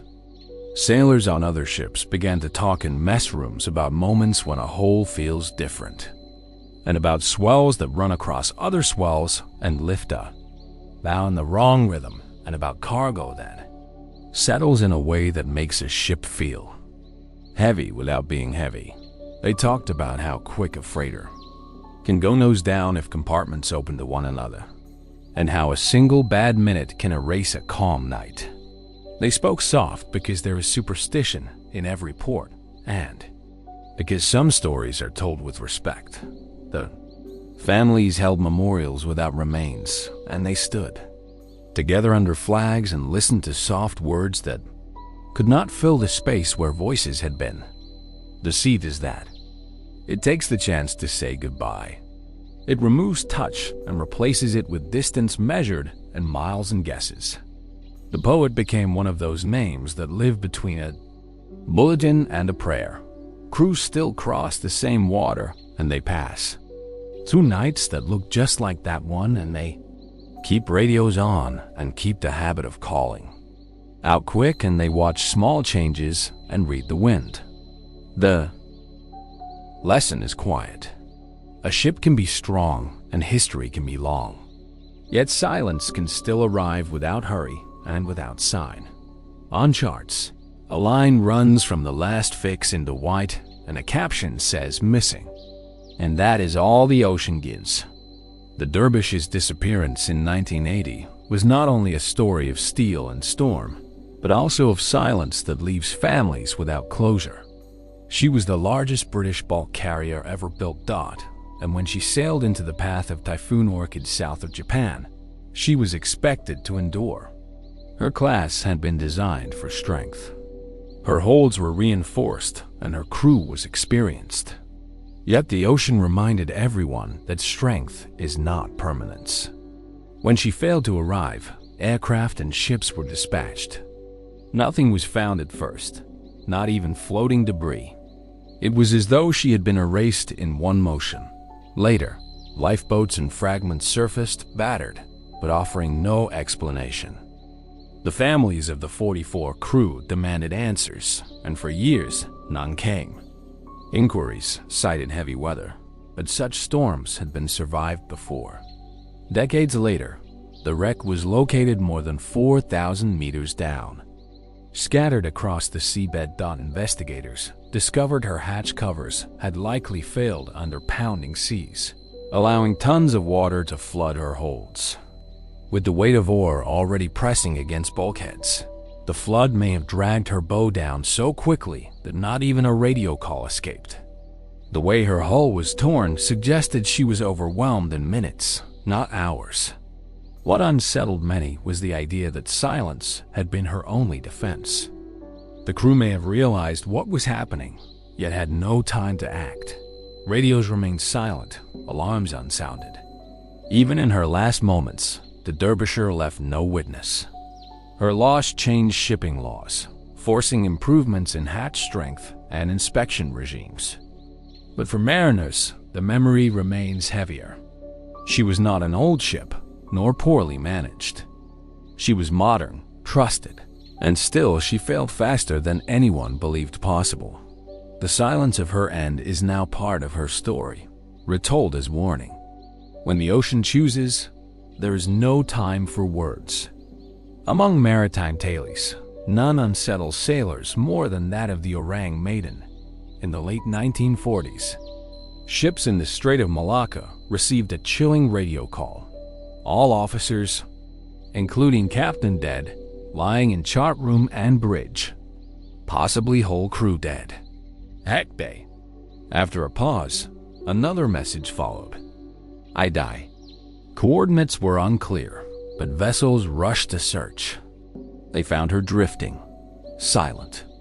Boarding parties climbed aboard and saw crew scattered across decks and cabins. Their faces frozen in terror. Arms were outstretched, mouths open, yet there were no wounds. It looked as though fear itself had killed them. Even the ship's dog was found dead, teeth bared, as if at an unseen threat. Before investigators could look further, smoke began rising from her hold. The boarding party fled. Moments later, an explosion tore through the ship and the Orang Maiden sank beneath the sea, leaving no wreck to study. Theories multiplied. Some suggested carbon monoxide or chemical leaks suffocated the crew. Others argued the vessel carried hazardous cargo improperly stored. More sensational tales spoke of the supernatural, something unseen that terrified the crew to death. What deepens the mystery is the absence of records. No registry lists her construction. No archives confirm her ownership. It is as if she existed only to vanish.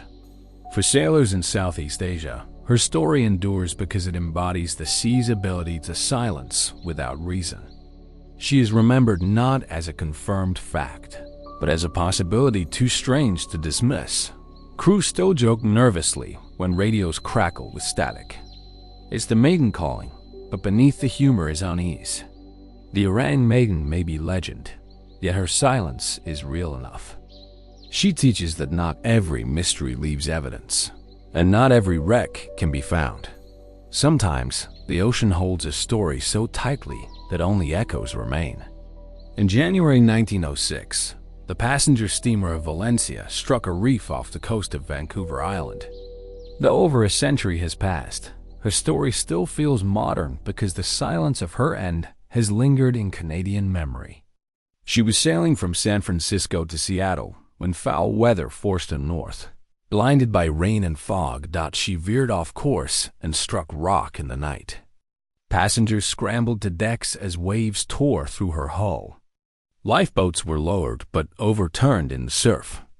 Some drifted for hours before capsizing. Others vanished instantly.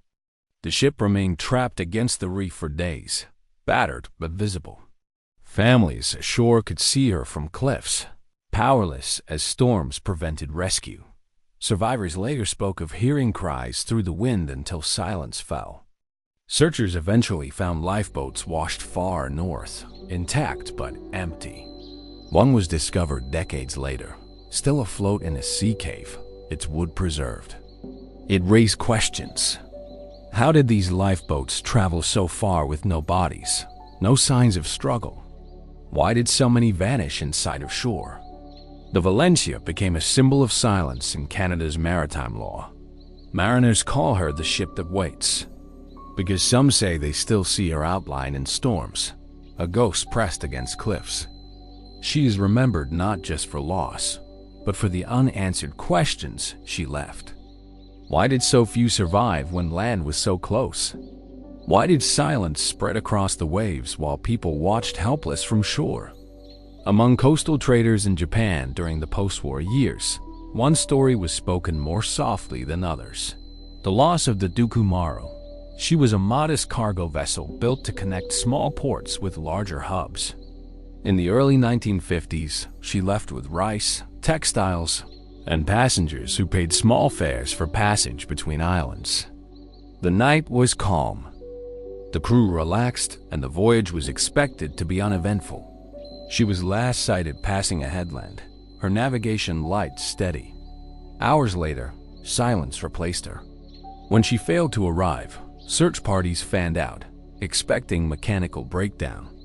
Instead, they found planks and cargo bobbing gently near shores. Yet, no hull, no lifeboats, no bodies. Witnesses in nearby villages reported a strange light offshore, some describing it as fire on the horizon, others as a glow beneath waves. But when boats reached the area, nothing was seen.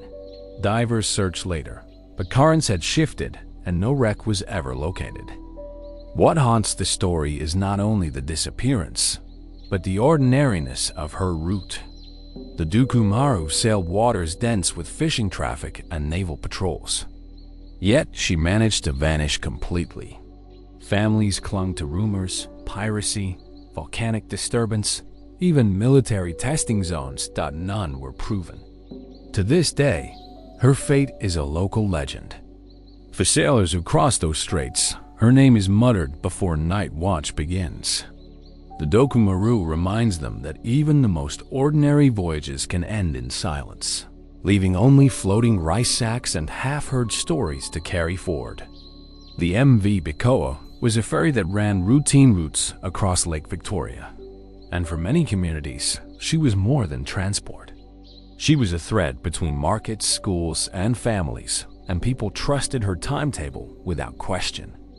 On the morning she left port, the lake looked ordinary, and passengers carried sacks, baskets, and children up the ramps as they always did.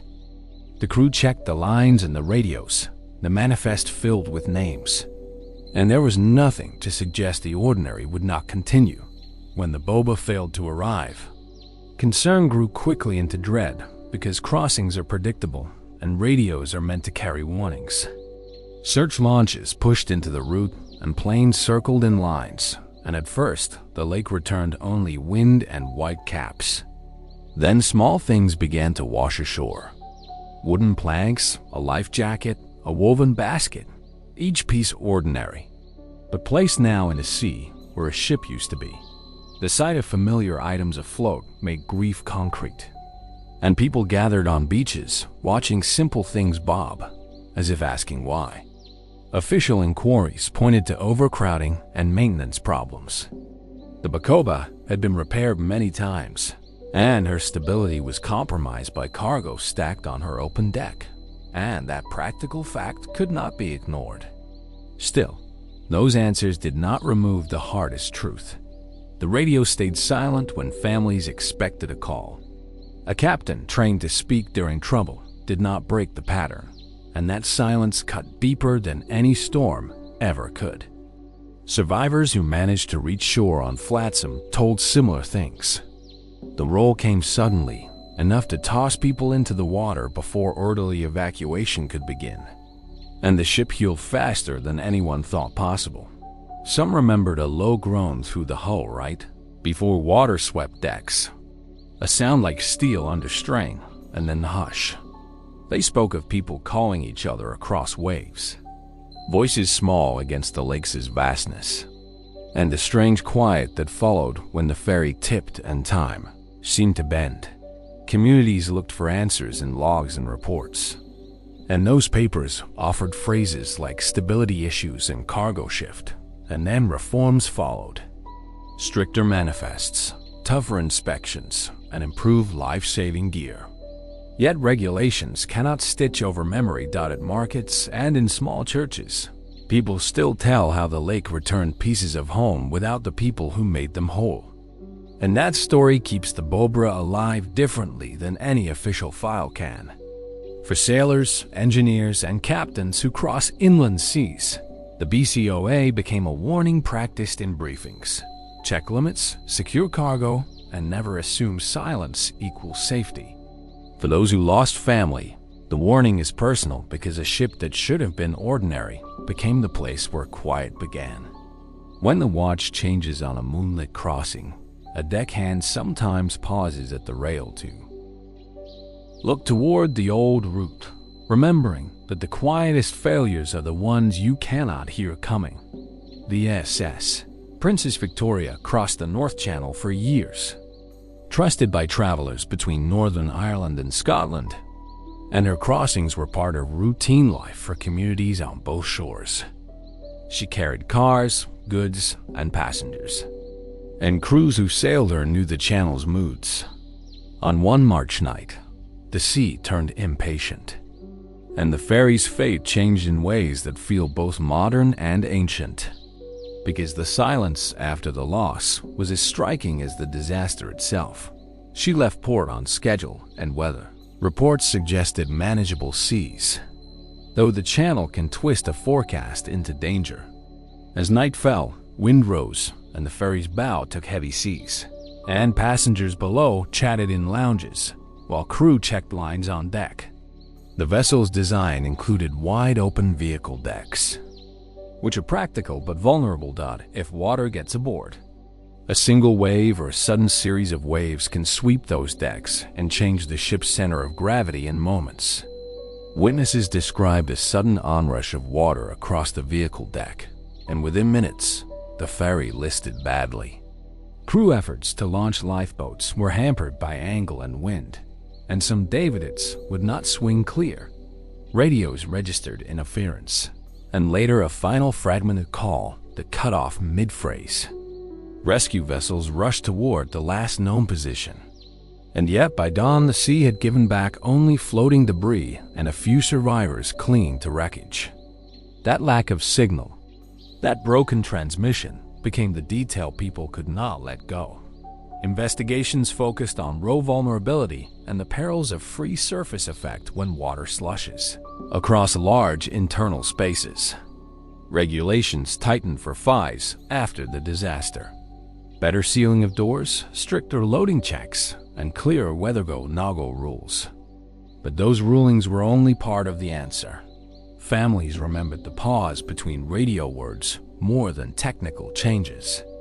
They held the pocket of silence as evidence that something sudden and total had taken hold.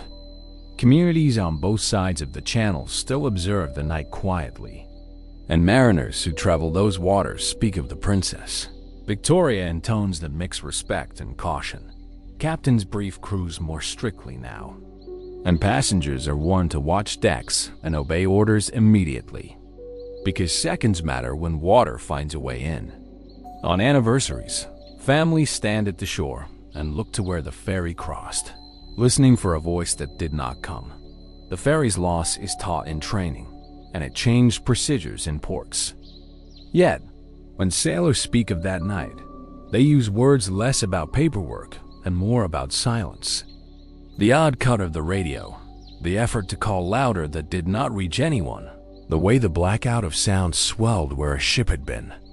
That memory does not fit neatly into reports. It belongs to people who waited and to small towns that kept watch and could not be answered. The North Channel keeps their names because the sea requires memory where voices have been taken.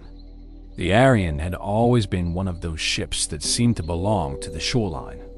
Fishermen nodded at her as she passed.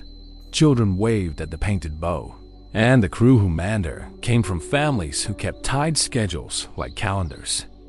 That familiarity made her loss harder to take because disappearance from a known route feels like a betrayal of habit. She left port on an ordinary shift with cargo lashed and radios checked.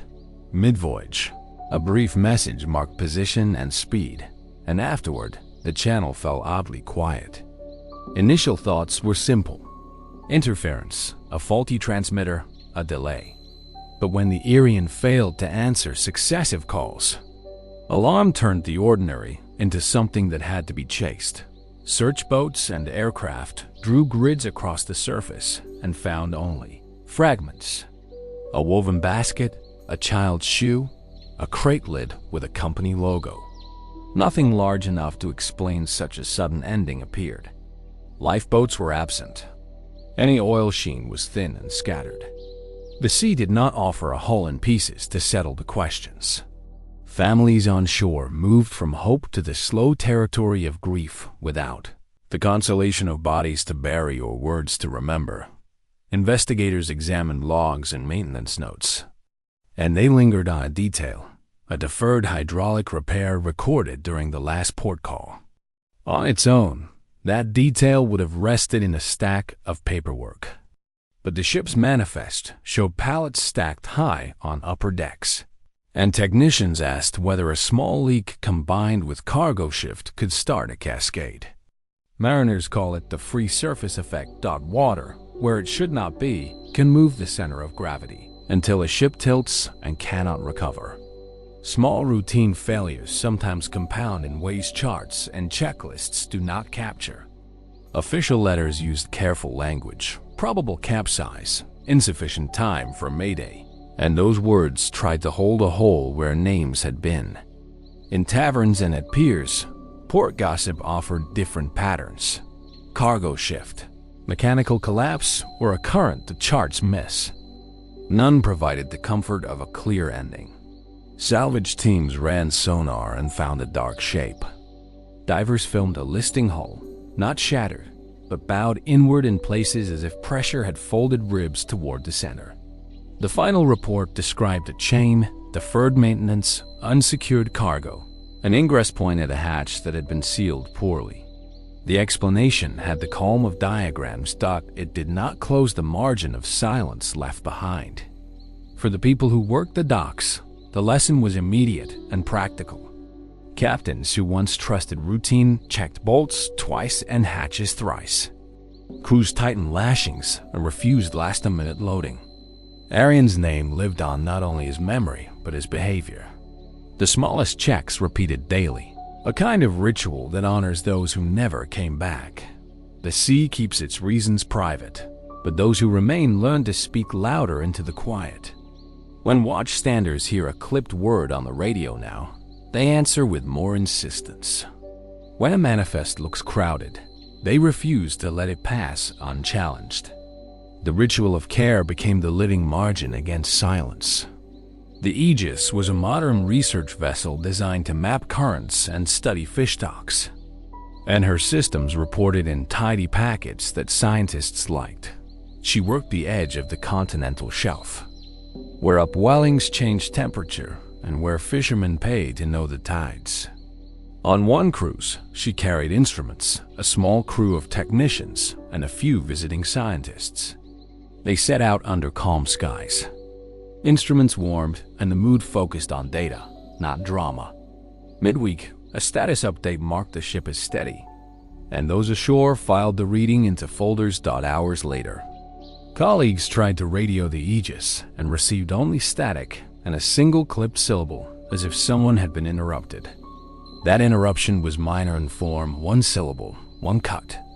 Yet, it became severe in weight because it prefigured disappearance. Search and rescue moved with trained efficiency, but the ocean resisted tidy outcomes.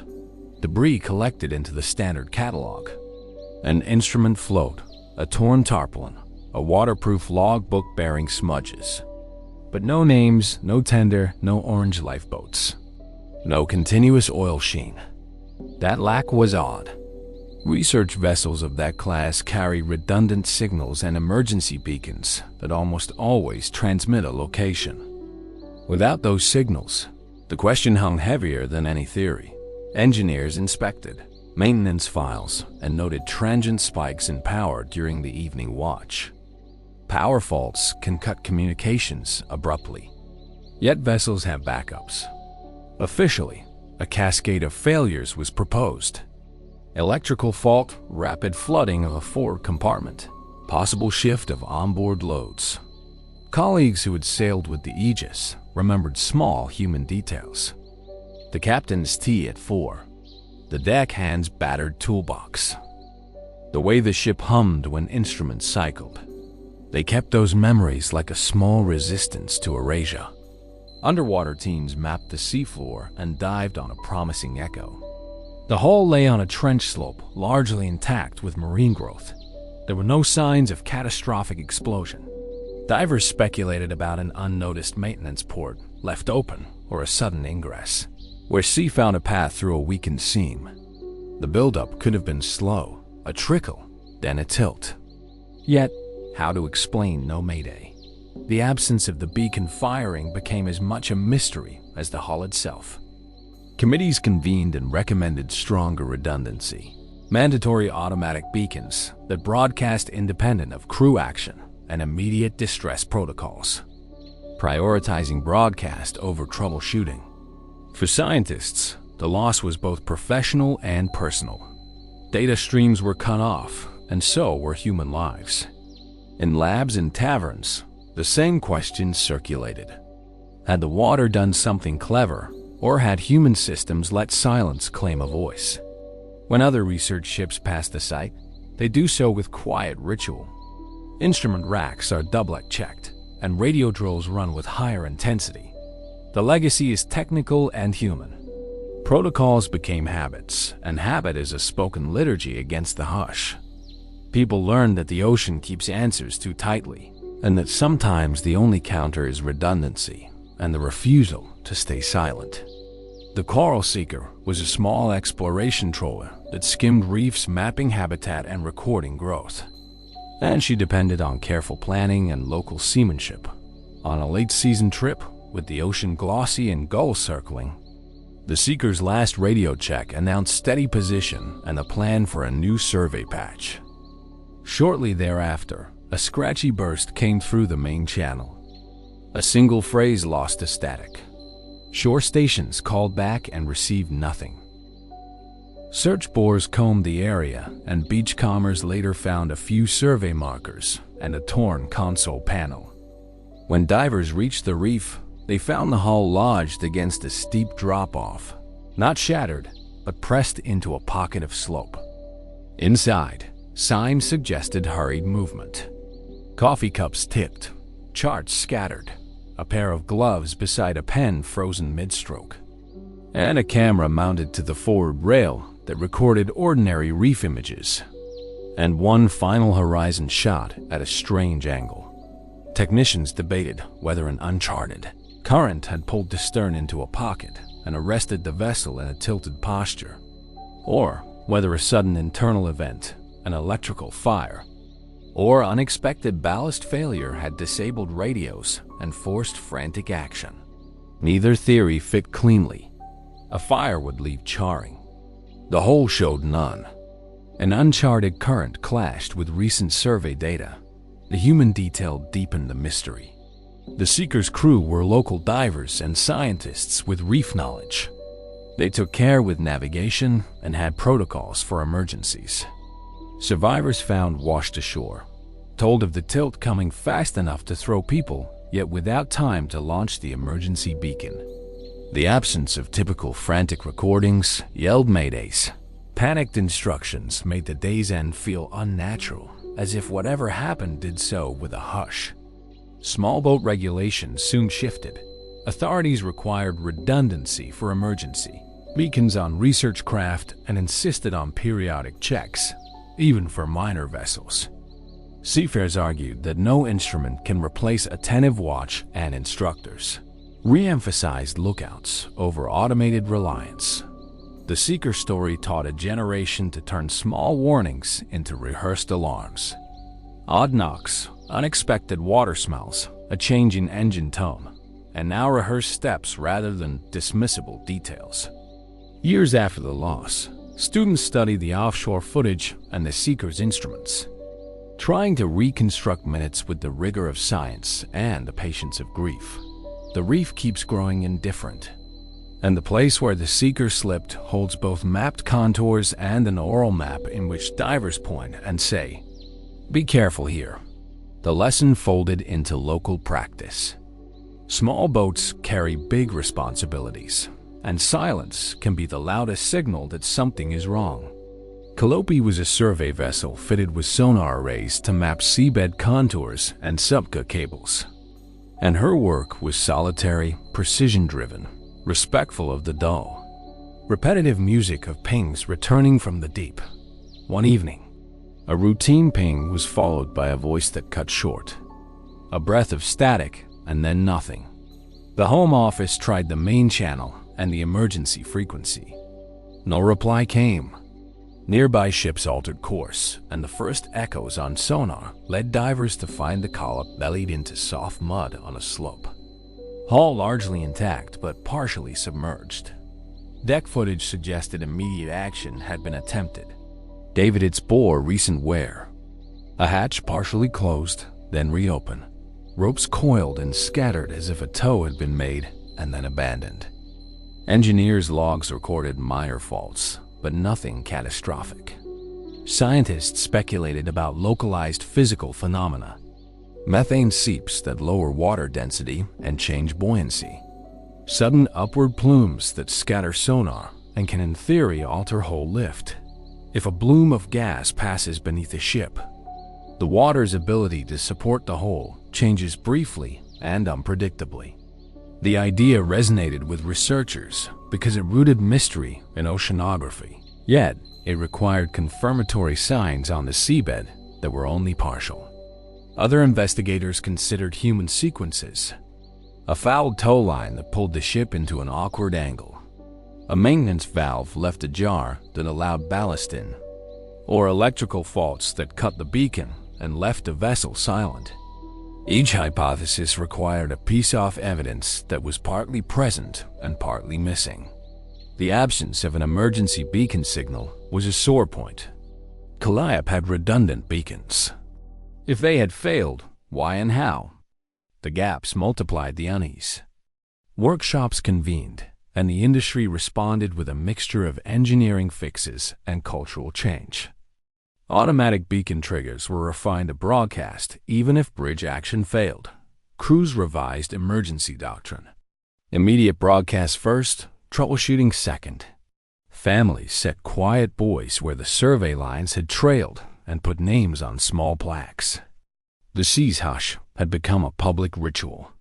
Calliope's slope remains on maps, and when survey vessels pass the site, crew members run drills with stronger urgency. The ocean keeps its private reasons and often does not yield them to questions. Still, the site has changed behavior. People speak louder into the radio, and they let automatic beacons speak, even when the bridge thinks it can handle a problem. Calliope's silence taught a practical living lesson. In the long, patient work of the sea, the promptness of our voice matters. When silence seeks to arrive, it should find the world already calling back.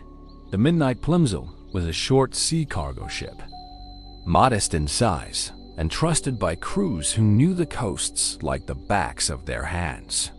She ran regular trips between small ports and larger hubs, and everyone in those towns had seen her lights coming on at 100 evenings. The ship had been crewed by a tight group of seafarers, men and women who worked long watches and shared coffee on cold decks. And they spoke of the route as part of home. So when a call came in that the Plimsoll had not answered routine check-ins, people felt the loss immediately because absence from a familiar timetable matters in human ways. The day she left was ordinary. Cargo was loaded and lashed, papers stamped, and the forecast read as manageable. The captain sent a short update at dusk, a voice steady and clear, marking position and ITA. It was the kind of message families expected and noted. An hour later, when shore stations tried to reach her again, there was nothing but carrier noise and static. VHF channels answered with his, and the harbor felt small with unanswered calls. Search boats moved quickly, and aircraft flew patterns they had practiced thousands of times. Yet, what they found first were small things. A crate lid with the company logo, a coil of rope that kept bobbing in the swell, a life jacket still buoyant and intact. No flotsam of the kind that speaks of slow sinking, no broken timber, no racks of scattered goods. The Plimswake had stopped mid-journey, and the surface near her last known track looked ordinary. Nothing that would explain a whole hole gone. Mariners traded theories in the mess rooms. Some suggested a sudden structural failure, a seam giving way in salt and old steel, and then the free surface effect taking hold so quickly there was no time to broadcast distress. Others thought of unseen collisions, containers lost to the sea and taking a seam with them. But there were no eyes alerts, and no other ship reported impact. A quieter voice in the debate wondered about something the instruments cannot always see. A patch of water where currents fold strangely, where a ship's motion changes in the space of a single breath. People nodded and did not nod, because none of the ideas captured the empty radio. Then came the logbook fragments. They were found washed among flotsam, and they showed neat entries. Weather course, engine RPM, nothing that would cause alarm. The last entry before the blank read like many other last entries: position steady, holding speed. That ordinary sentence now bears the weight of absence. Families read it and heard the calm in the voice, and then silence took it away. Officials cataloged possibilities and wrote cautious reports. The words were clinical and meant to hold many doubts in tidy phrases, and they asked for patience while teams searched deeper. Underwater surveys eventually located a dark shape on the seabed, and divers reported a collapsed superstructure and buckled plating, but the depth made full inspection difficult. It was not the neat answer anyone hoped for. The whole state suggested sudden pressure and intrusion. but it did not say whether that had been slow or sudden, or how a ship of that class could give no signal before the end. In the years after, the port changed small rituals. Crews checked radios more often and tested backup power the way priests test candles. Captains refused loads that might overtop the freeboard, and families kept a little more careful track of ETAs. The Midnight Plummel stayed in conversations for months then years as one of those names that sits quiet at the table. People do not need dramatic reasons to remember. They remember because an ordinary route became the place where silence arrived, and because ordinary words were the last anyone ever heard. The Arcadia was a passenger catamaran that fied commuters and tourists between islands, and her runs were part transport and part performance. A small stage on water where people laughed and took photos. She was modern with twin hulls and bright seating, and her crew were used to steady traffic and quick turnarounds. On a weekend, when the sea looked like polished metal, she left with a full load, and the call that marked her crossing sounded casual. Approaching midpoint, weather calm, the voice was light, because work can be light when nothing bad is expected. 10 minutes later, what followed on the radio was a scrap of noise and then nothing. Shore stations repeated calls and called again, and the harbor grew louder with unanswered words. Sightings by other boats were contradictory. One skipper swore he saw the Arcadia's lights, steady and small. Another said he watched a wake that ended abruptly. People who had been on the harbor that day said the sea looked normal, and that made the silence strange because the surface gives signs. When it plans to break a ship, search teams found floating shoes, a hat, a child's bag with snacks still inside. The items were ordinary, and ordinary items together create a human ache. Cameras ashore picked up baffling frames. A line of foam in 1 second, nothing in the next. Investigators turned over the Arcadia's maintenance schedule and radio logs, and they saw nothing to suggest a problem. Catamarans have redundancy, and the manufacturer boasted about systems designed to prevent exactly this kind of loss. Then, eyewitness testimony carved a different image. A fisherman who knew those waters said he had seen the surface fold as if a trough had opened under the catamaran and closed again. He used a small word. It looked like a pocket, and the word lodged in the minds of those who listened. Oceanographers later explained how internal waves and upwellings can create sudden changes in water density and how high speed. Craft can behave badly if they move through a changing medium. None of that becomes certainty, and none of it brings the Arcadia back. But it did change the conversation from blame to caution. The families waited for traces, and the small town that depended on the ferry pressed for answers that never came. In response, regulators tightened safety checks on high-speed passenger craft. Skippers were ordered to slow in certain zones, and captains were reminded that modern design is not immunity. Out on the water, instructions now require a louder check-in and a double confirm beacon. People remember the Arcadia not only for what vanished, but for how quickly routine stops meaning anything. The sea keeps some of its reasons private, but it also leaves little laws behind in the shape of new rules that crews follow. Because memory teaches better than reports. A cluster of small trawlers left port with the dawn in a northern fishing community, and they were the kind of boats that know the waves by smell. On those trips, men talk and laugh, and they keep eyes open on the glassy horizon because nets are heavy and weather changes without ceremony. One night, under a thin moon, 3 boats radioed in sequence. A word about good haul, a joke about the size of the nets, a brief report that the radar showed a strange band ahead. The last call was a muttered phrase cut by static, and then the channel fell into silence. Rescue launches raced, and what they found were scattered nets and empty rafts. Lines floating in the water as if the boats had been lifted out from beneath. Families matched faces to gear recovered on beaches and in coasts.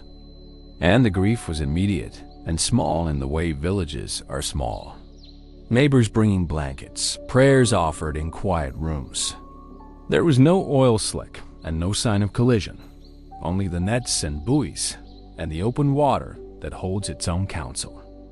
Local fishermen told of a light in the water, not on the surface, but beneath Dot, and they spoke of fish behaving oddly as though an immense pulse had moved through the shoal. Scientists later sampled the area and found anomalies in the water column, thermal shifts that could disturb sonar and confuse small skippers. These scientists used careful words, internal tides, sudden upwellings, and their language leaned toward caution because these events can look like trickery to crews who trust the sea. Families asked a more human question. Why did no distress call carry farther? Radios were on. Cell phones are less useful at that range, but satellite beacons should have fired. The missing signals became part of the puzzlement. Some speculated that electrical storms had interfered or that a transient electromagnetic event had knocked out power. Others worried about a sheer absence. How fast could a craft go from working to gone? And why would an emergency beacon fail in that leap? Theories did not comfort the people who had clean nets and met nothing living on the deck. Regulations around fishing fleet safety changed. Boats were reassessed for redundancy. Emergency beacons were upgraded, and training emphasized immediate broadcast rather than troubleshooting when things go wrong. The small community learned to check twice and call quickly, because silence can be the first and only sign of a problem. Even now, when trawlers leave at dusk, skippers make an extra radio pass and know positions more often because they know what an unanswered minute can become. The tragedy of the 3 trawlers remains a quiet caution across coasts. Not for the grandness of vessels lost, but for how ordinary gear can mark absence. Nets are meant to haul life. And when they float empty, they remind people that some gaps are not fixed by words. The sea keeps its own timing, and nets do not pull what is not there. The memory of that night is a habit now. A louder call, a faster notice, because silence once took too much and gave too little back. The RV Aurora was a university research vessel, mid-sized, and equipped with sensors to measure plankton blooms and seabed composition. Her cruises were long and careful, and her crew included professors who read data like scripture on a routine leg while steaming over a continental slope. The Aurora sent a short data burst and a friendly voice checked in. A few hours later, the signal stopped. The research office called and received static. That static became heavier with each hour. Search and rescue found an odd scene. A slender set of sensor floats, a flared piece of lab equipment, and a single chart with annotations still fresh. No lifeboat, no flare, and no beacon had broadcast a clean position. Teams scanned the slope and found a dark outline, where the hull lay partially buried. Divers noted no signs of fire and little hull damage. Yet, interior compartments showed evidence of flooding that started in a forward space and steamed backward as bays grew heavy. The pattern suggested a sudden localized breach that gave little time for action. Engineers pored over data from earlier legs and found a note about an experimental pump that had been installed to speed the sampling work. The pump had passed tests in harbor, and no one expected it to be a hazard. But at sea, in changing pressure and with a small leak, mechanical faults can become catastrophic. Investigators proposed a scenario where the pump failed. Water entered a void and then moved through a path that bypassed alarms. Once flooding began, the free surface effect took hold and the hull listed. The silence that followed was the radio falling quiet as power blinked and emergency systems failed. Universities updated protocols and retrofitted redundancy, and the loss of the Aurora became a case study in risk and humility. Students learned that experimental gear is valuable, but that redundancy and human oversight remain essential. Crew training shifted to insist that any anomaly be treated as urgent, and that broadcasts be repeated, even while teams try to fix a fault. For the families and colleagues of those lost, the changes were small consolation, and the sound of their voices in the last data packet is what people remember most. A human trace in a world that can be indifferent. The slope where the Aurora rests is now a marker in research maps and a lesson in lab meetings. Scientists crossing the same angle test beacons twice and check build arms with fresh rigor. The sea keeps its reasons, and researchers accept that theory must bow to practice. In the end, the Aurora taught a generation that silence is not neutral. It is a warning that we must learn to hear earlier than we do, and that the best instruments are those that still let human voices be heard when things go wrong. The Midnight Echo was a regional freighter that ran a familiar triangle between bustling ports, and for the crews who sailed her, the route felt almost domestic. They knew the tides, the small weather quirks, and which buoy lights blinked faint when the fog rolled in. On a clear night in late summer, the vessel reported routine course and speed, and the bridge sounded calm and ordinary. The voice on the radio was steady, the kind that comes from repetition and confidence, and families assured tucked messages into the day's finish. Then the signal cut off in the middle of a line.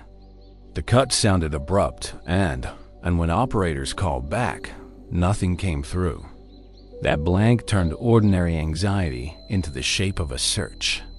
Search teams deployed quickly and methodically. Aircraft flew grids and helicopters skimmed low, and support tugs combed the surface on parallel paths. What they found first were small objects that meant so much precisely because they were small.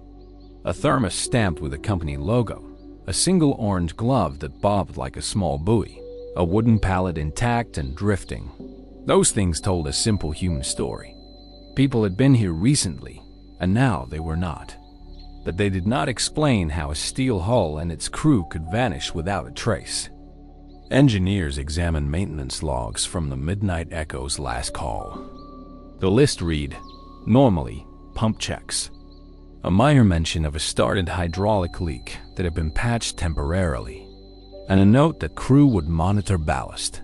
Patching things at sea is common because time matters and ports are busy, and sailors are practical about small faults. Yet, when small things line up, a temporary patch, a load shifting slightly during a turn, a strip of weather that moves faster than predicted, the result can be greater than the sum of parts. People called it an accident, but the silence made the label feel thin. Investigators dug deeper into design, looking for anything a hull might be hiding. The Midnight Echo's class had been praised for efficient cargo handling, and she carried containers on open decks. In rough water, those stacks press like a chest into the structure. If lashings fail, a sudden shift can ask steel to bend in ways it was not meant to. Captains on sister ships nodded when told this because they had felt the nervous twitch of a deck full of stacked metal when a swell came at just the wrong angle. They also knew that radios and beacons are designed to call automatically, which made the lack of a clear distress call cut deeper.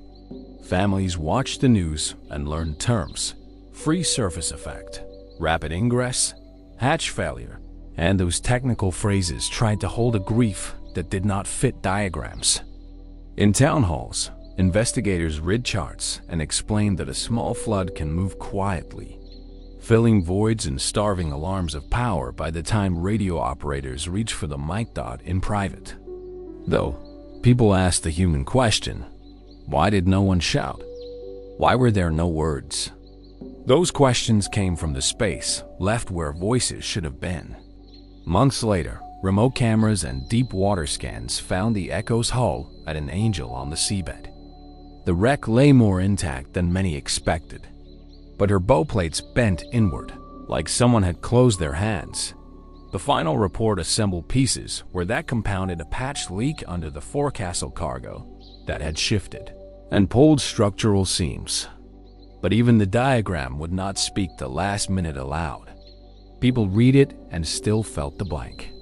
What changed after the Midnight Echo's loss was practical and small. Lashings were inspected twice, not once. Temporary patches were never left in place for long without portside confirmation. Captains made shorter turns in heavy cross sea, and radio checks became more frequent. Those are quiet changes, and they spread in coffee rooms and on briefings rather than in headlines. For sailors, habit is a form of memory. The Midnight Echo taught them that sometimes the sea removes more than a ship does. It can remove the chance to speak. So the work became to speak sooner, to call quickly, and to assume that silence is a danger in itself. The Northern Iris was a ferry of modest size that served island commuters, and its crossings were stitched into daily life. Passengers trusted familiar hours and the soft clank of the ramp as cars rolled aboard. The ferry left a sheltered harbor on a morning that showed promise. The sky held a thin blue, and fishermen commented on the clean air. Midway in the run, a voice on the public address system said something like, "Stand by." And then the channel blinked off like a lamp. The blip sounded small, but for crews who ran the line, it became a key that opened questions later. What happened next was the kind of slow terror that feels worse than sudden collapse. The Northern Iris began to list. Not violently at first, but in that particular way, where the furniture slides, where conversations die, because people feel the floor shifting. Children clutched pockets, and passengers looked up. And crew ordered calm and guided people toward muster stations. There was time, but not always the right time. Evacuation procedures require stable angles to lower lifeboats and to walk the deck. And when a ship's tilt exceeds the window, the options narrow suddenly. Investigators later learned the ferry had carried extra weight that morning. And although manifests listed cargo, the reality in tight corners was that small loads stacked poorly had a way of moving. The key mechanical failure likely started with a valve left ajar after a routine deck wash.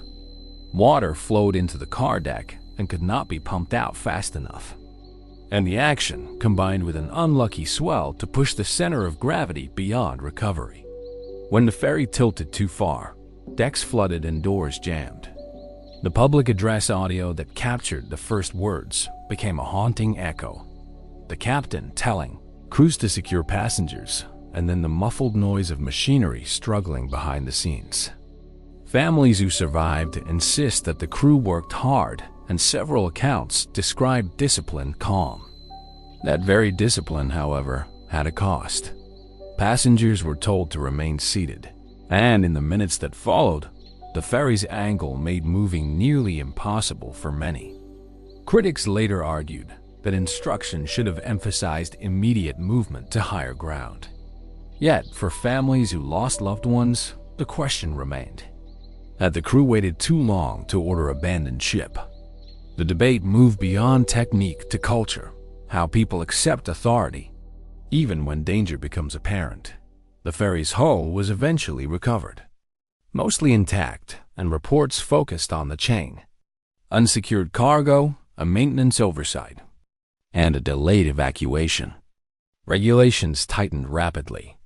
Authorities demanded stricter checks on vehicle decks, better sensors to detect water ingress, and mandatory drills for crews and even for daily passengers. Because affairs regularity can lull people into inaction, lessons were passed like tools at the next port. Inspectors watched, manifesting closely, and captains read their checklists aloud. Beyond policy, the Northern Iris taught a quieter lesson about human choice at sea. People remembered not only how the deck tilted, but how quickly words can fail. A calm voice over a speaker. The trust that buys minutes of delay can become the last thing someone hears before silence swallows them. After the loss, communities put small rituals into place. Public safety briefings, stickers on ticket stubs, reminding people how to move in an emergency because memory had become an instrument of prevention. Sailor and travelers learned that routine is helpful until it is not. And the moment habit fails is exactly when a louder voice must be heard. The Salt Wren was a mid-sized trawler that fished continental shelves, where currents meet and where the sea is always learning. Her crew were locals who knew shoals like family members. On a night with a full sea sky, she sent a brief check-in and then a short wave of static followed by silence. What followed turned out to be a puzzle about what the ocean can do quietly and what human systems can fail to catch. Searchers found nets, buoys, and a scatter of personal gear, and then a pattern that repeated in accounts. No clear collision, no oil slick, and no visible signs of a long struggle. Local fishermen spoke of an odd glow beneath the surface the night the Salt Wren disappeared. An internal light, not from the sky, but from water stirring bioluminescence that flared up in unusual ways. Scientists later posited that an internal wave, a massive subsurface movement that rolls at different layers, could have interacted with the trawler's hull, causing it to pitch in ways the small craft could not compensate. In technical terms, an internal wave can generate a sudden shearing force that feels like the ground shifting under feet. For a trawler, the effect can be quickly dangerous. Engine reports and the maintenance log showed a different angle. There had been a minor electrical fault weeks earlier that had been fixed, and the emergency beacon had been serviced.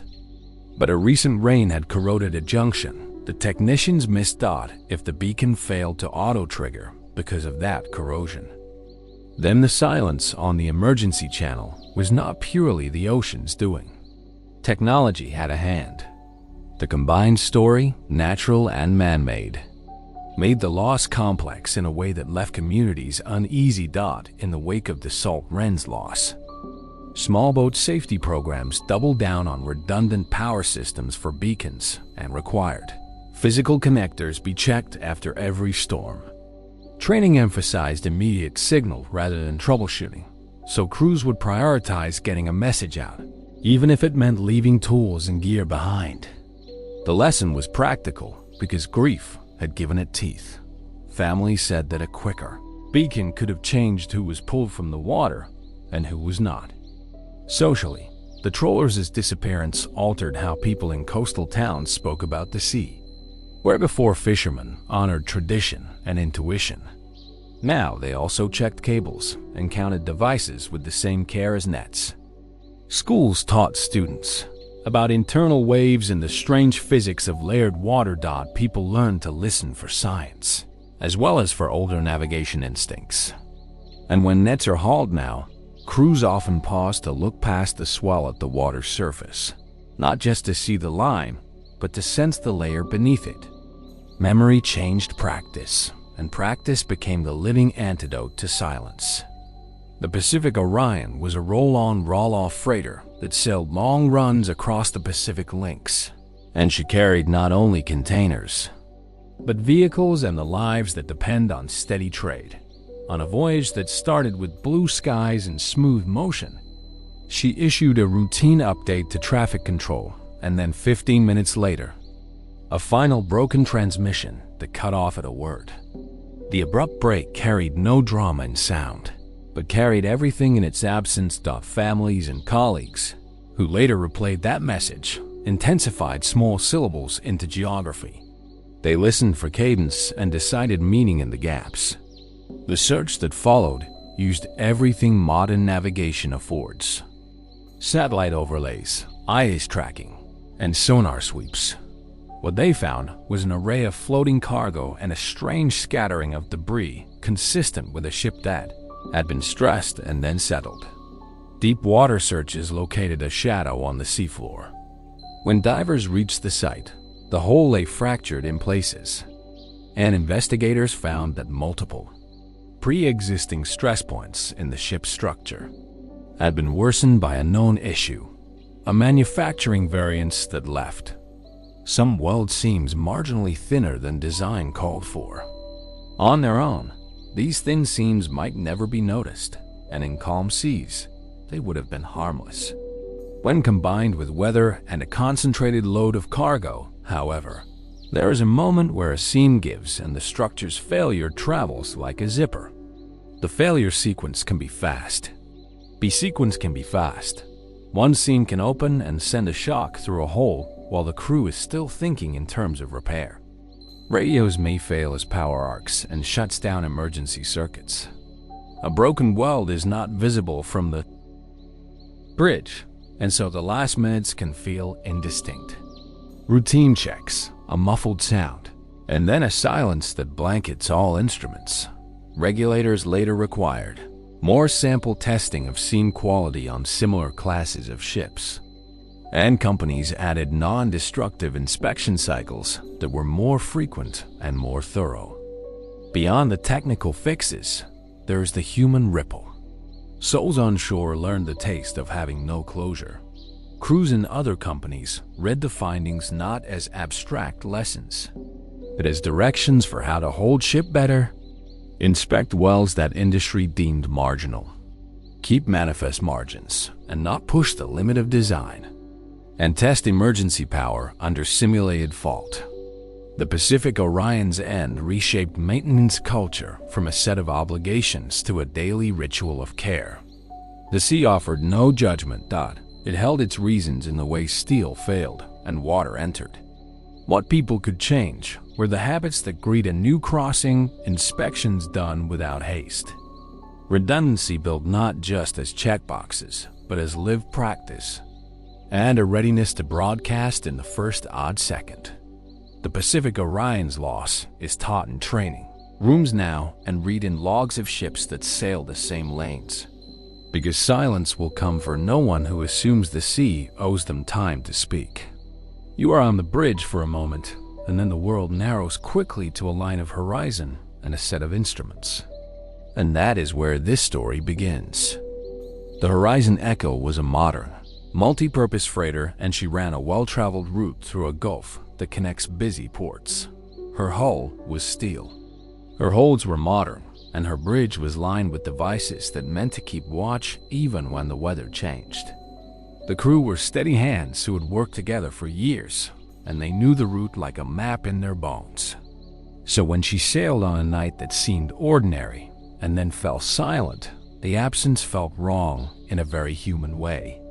She left port with cargo tight, manifest clean, and radios checked out. The captain sent a routine position report at dusk, and the voice sounded calm and sure, and families ashore made whatever they needed to make for the next day. The ship moved under steady engines and stars above, and then a faint interference came across the channel. It lasted only a breath, and then voice and signal went. Shore stations tried again, and the line remained empty. That emptiness is the first thing people remember. Not a roar, not a crash, but silence after ordinary words. Search boats cut grids across the Gulf, and helicopters circled in practiced arcs. And what they found first were small things that make grief real. An officer's cap, a life jacket still tied, but with no one in it. A crate lid with a shipping label floating cleanly. Nothing large bobbed, no hull, no continuous oil sheen.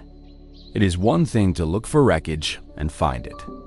It is another to look and have the sea return only small pieces of a life. Families gathered at piers, and the waiting filled the town like weather. Investigations named the usual suspects: rogue wave hull failure, cargo shift, mechanical catastrophic failure. But the Gulf had satellite coverage and automatic identification systems, and those tracks showed nothing abnormal until the last signal. Engineers, who later examined fragments, spoke of possible chain failures. A seal that gave way in a forward tank, water that crossed bulkheads and overwhelmed pumps, and then electrical systems that tripped all at once. When power goes, radio goes, and when radio goes, there is no short sentence to say goodbye. That is the knowledge that takes root in docks and down in mess rooms. Diver teams swept the seabed with sonar and found a dark scatter of metal miles down. It was not neat wreckage, and it was not a single plate that would explain everything. Some plates were bent inward, and some showed signs of heat, while others did not. Some engineers said the pattern suggested a whole implosion under pressure, and others said it looked like a long snap that had started in one spot and run like a zipper. None of those technical metaphors fixed the blank in a parent's day. What followed were hearings and changes. Inspectors tightened rules for structural checks, and cargo lashings. Companies revised emergency training so that Mayday procedures are automatic and redundant. And they required that beacons cannot be switched off by crew error. Those rules helped, and they were concrete, and they made the channel safer in measurable ways. But people told each other a different lesson that fell between the lines of regulation. Call sooner and call loudly, because silence moves faster than you expect and help takes time. Communities also changed small rituals. When a ship sails now, someone phones to confirm, and then people listen to the radio as if music, and they mark the hours until the expected return. Mariners altered habits too. They tested backups twice, and they refused last-minute loads that would crowd a deck. These actions are not dramatic, and they are not headlines, but they are the daily instruments of prevention. The Horizon Echo stayed in memory, not because of what sank, but because the crew had no time to speak, and that silence became a lesson people still use. The sea keeps reasons to herself, and the Gulf stayed the same color the next week. The water did not declare what had happened, and investigators reached conclusions that were practical but partial. Near the docks, boys still count lights and call them out. And old sailors pause when a freighter passes and feel that same small tightening in their chest. They know the ocean will not announce explanations. It takes, it keeps, and sometimes it does not leave enough to tell us how or why. That is what makes these stories live. They are not just about steel and charts, but about ordinary moments ending with no answer, and the ways people learn to live with that absence. The Black Wake was a short-haul tanker designed for coastal runs and fuel transfer. She was not built for storms, and she was not meant for the open ocean. But she worked the long Gulf between refineries and harbors, and her schedule kept lights on in many towns. On departure, she was full. The engine room hummed, and the crew joked about weather that should not trouble them. Nothing in the manifest suggested trouble, and yet a single call cutting off in the middle of a sentence became the last sound anyone heard. When radio traffic stopped, the harbor authority organized a response, and the first response found an oil sheen that was patchy, and it moved in ways that did not match wind and tide. Then they found an odd line on the surface, a dark curving sweep like a scythe's mark. It curved in a pattern as if something heavy had passed and stirred the water in a way beyond ordinary current. That pattern haunted technicians because it suggested motion that satellites and eyes would have recorded, and they had gaps where they needed detail. Divers later found the wreck on a shallow shelf.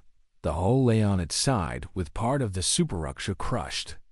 Investigators looked for collision marks and found none, and they looked for mechanical blowouts and found traces of melted wiring. The pattern of damage suggested both a structural failure and a localized heat event. Heat and sea meet badly because metal expands and then collapses, and when that happens, a hull may fail in stages. Engineers proposed a scenario where a small unnoticed fire started in an inaccessible compartment, and the crew's firefighting systems were perhaps delayed or misdirected while the pumps failed elsewhere. There were other possible causes too. Some experts argued for an undetected structural fatigue, a seam weakened by years and waves.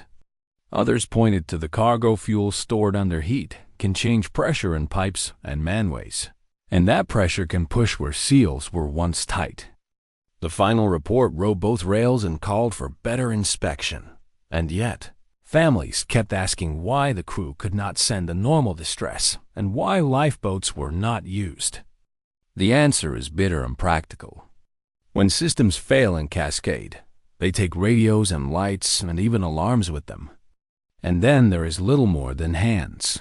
And time between you and the water. Towns affected by the spill saw not only missing people, but damaged shorelines, and cleanup took months. Fisherfolk lost income, and the tasting of smoke lingered for years. The environmental cost turned to human.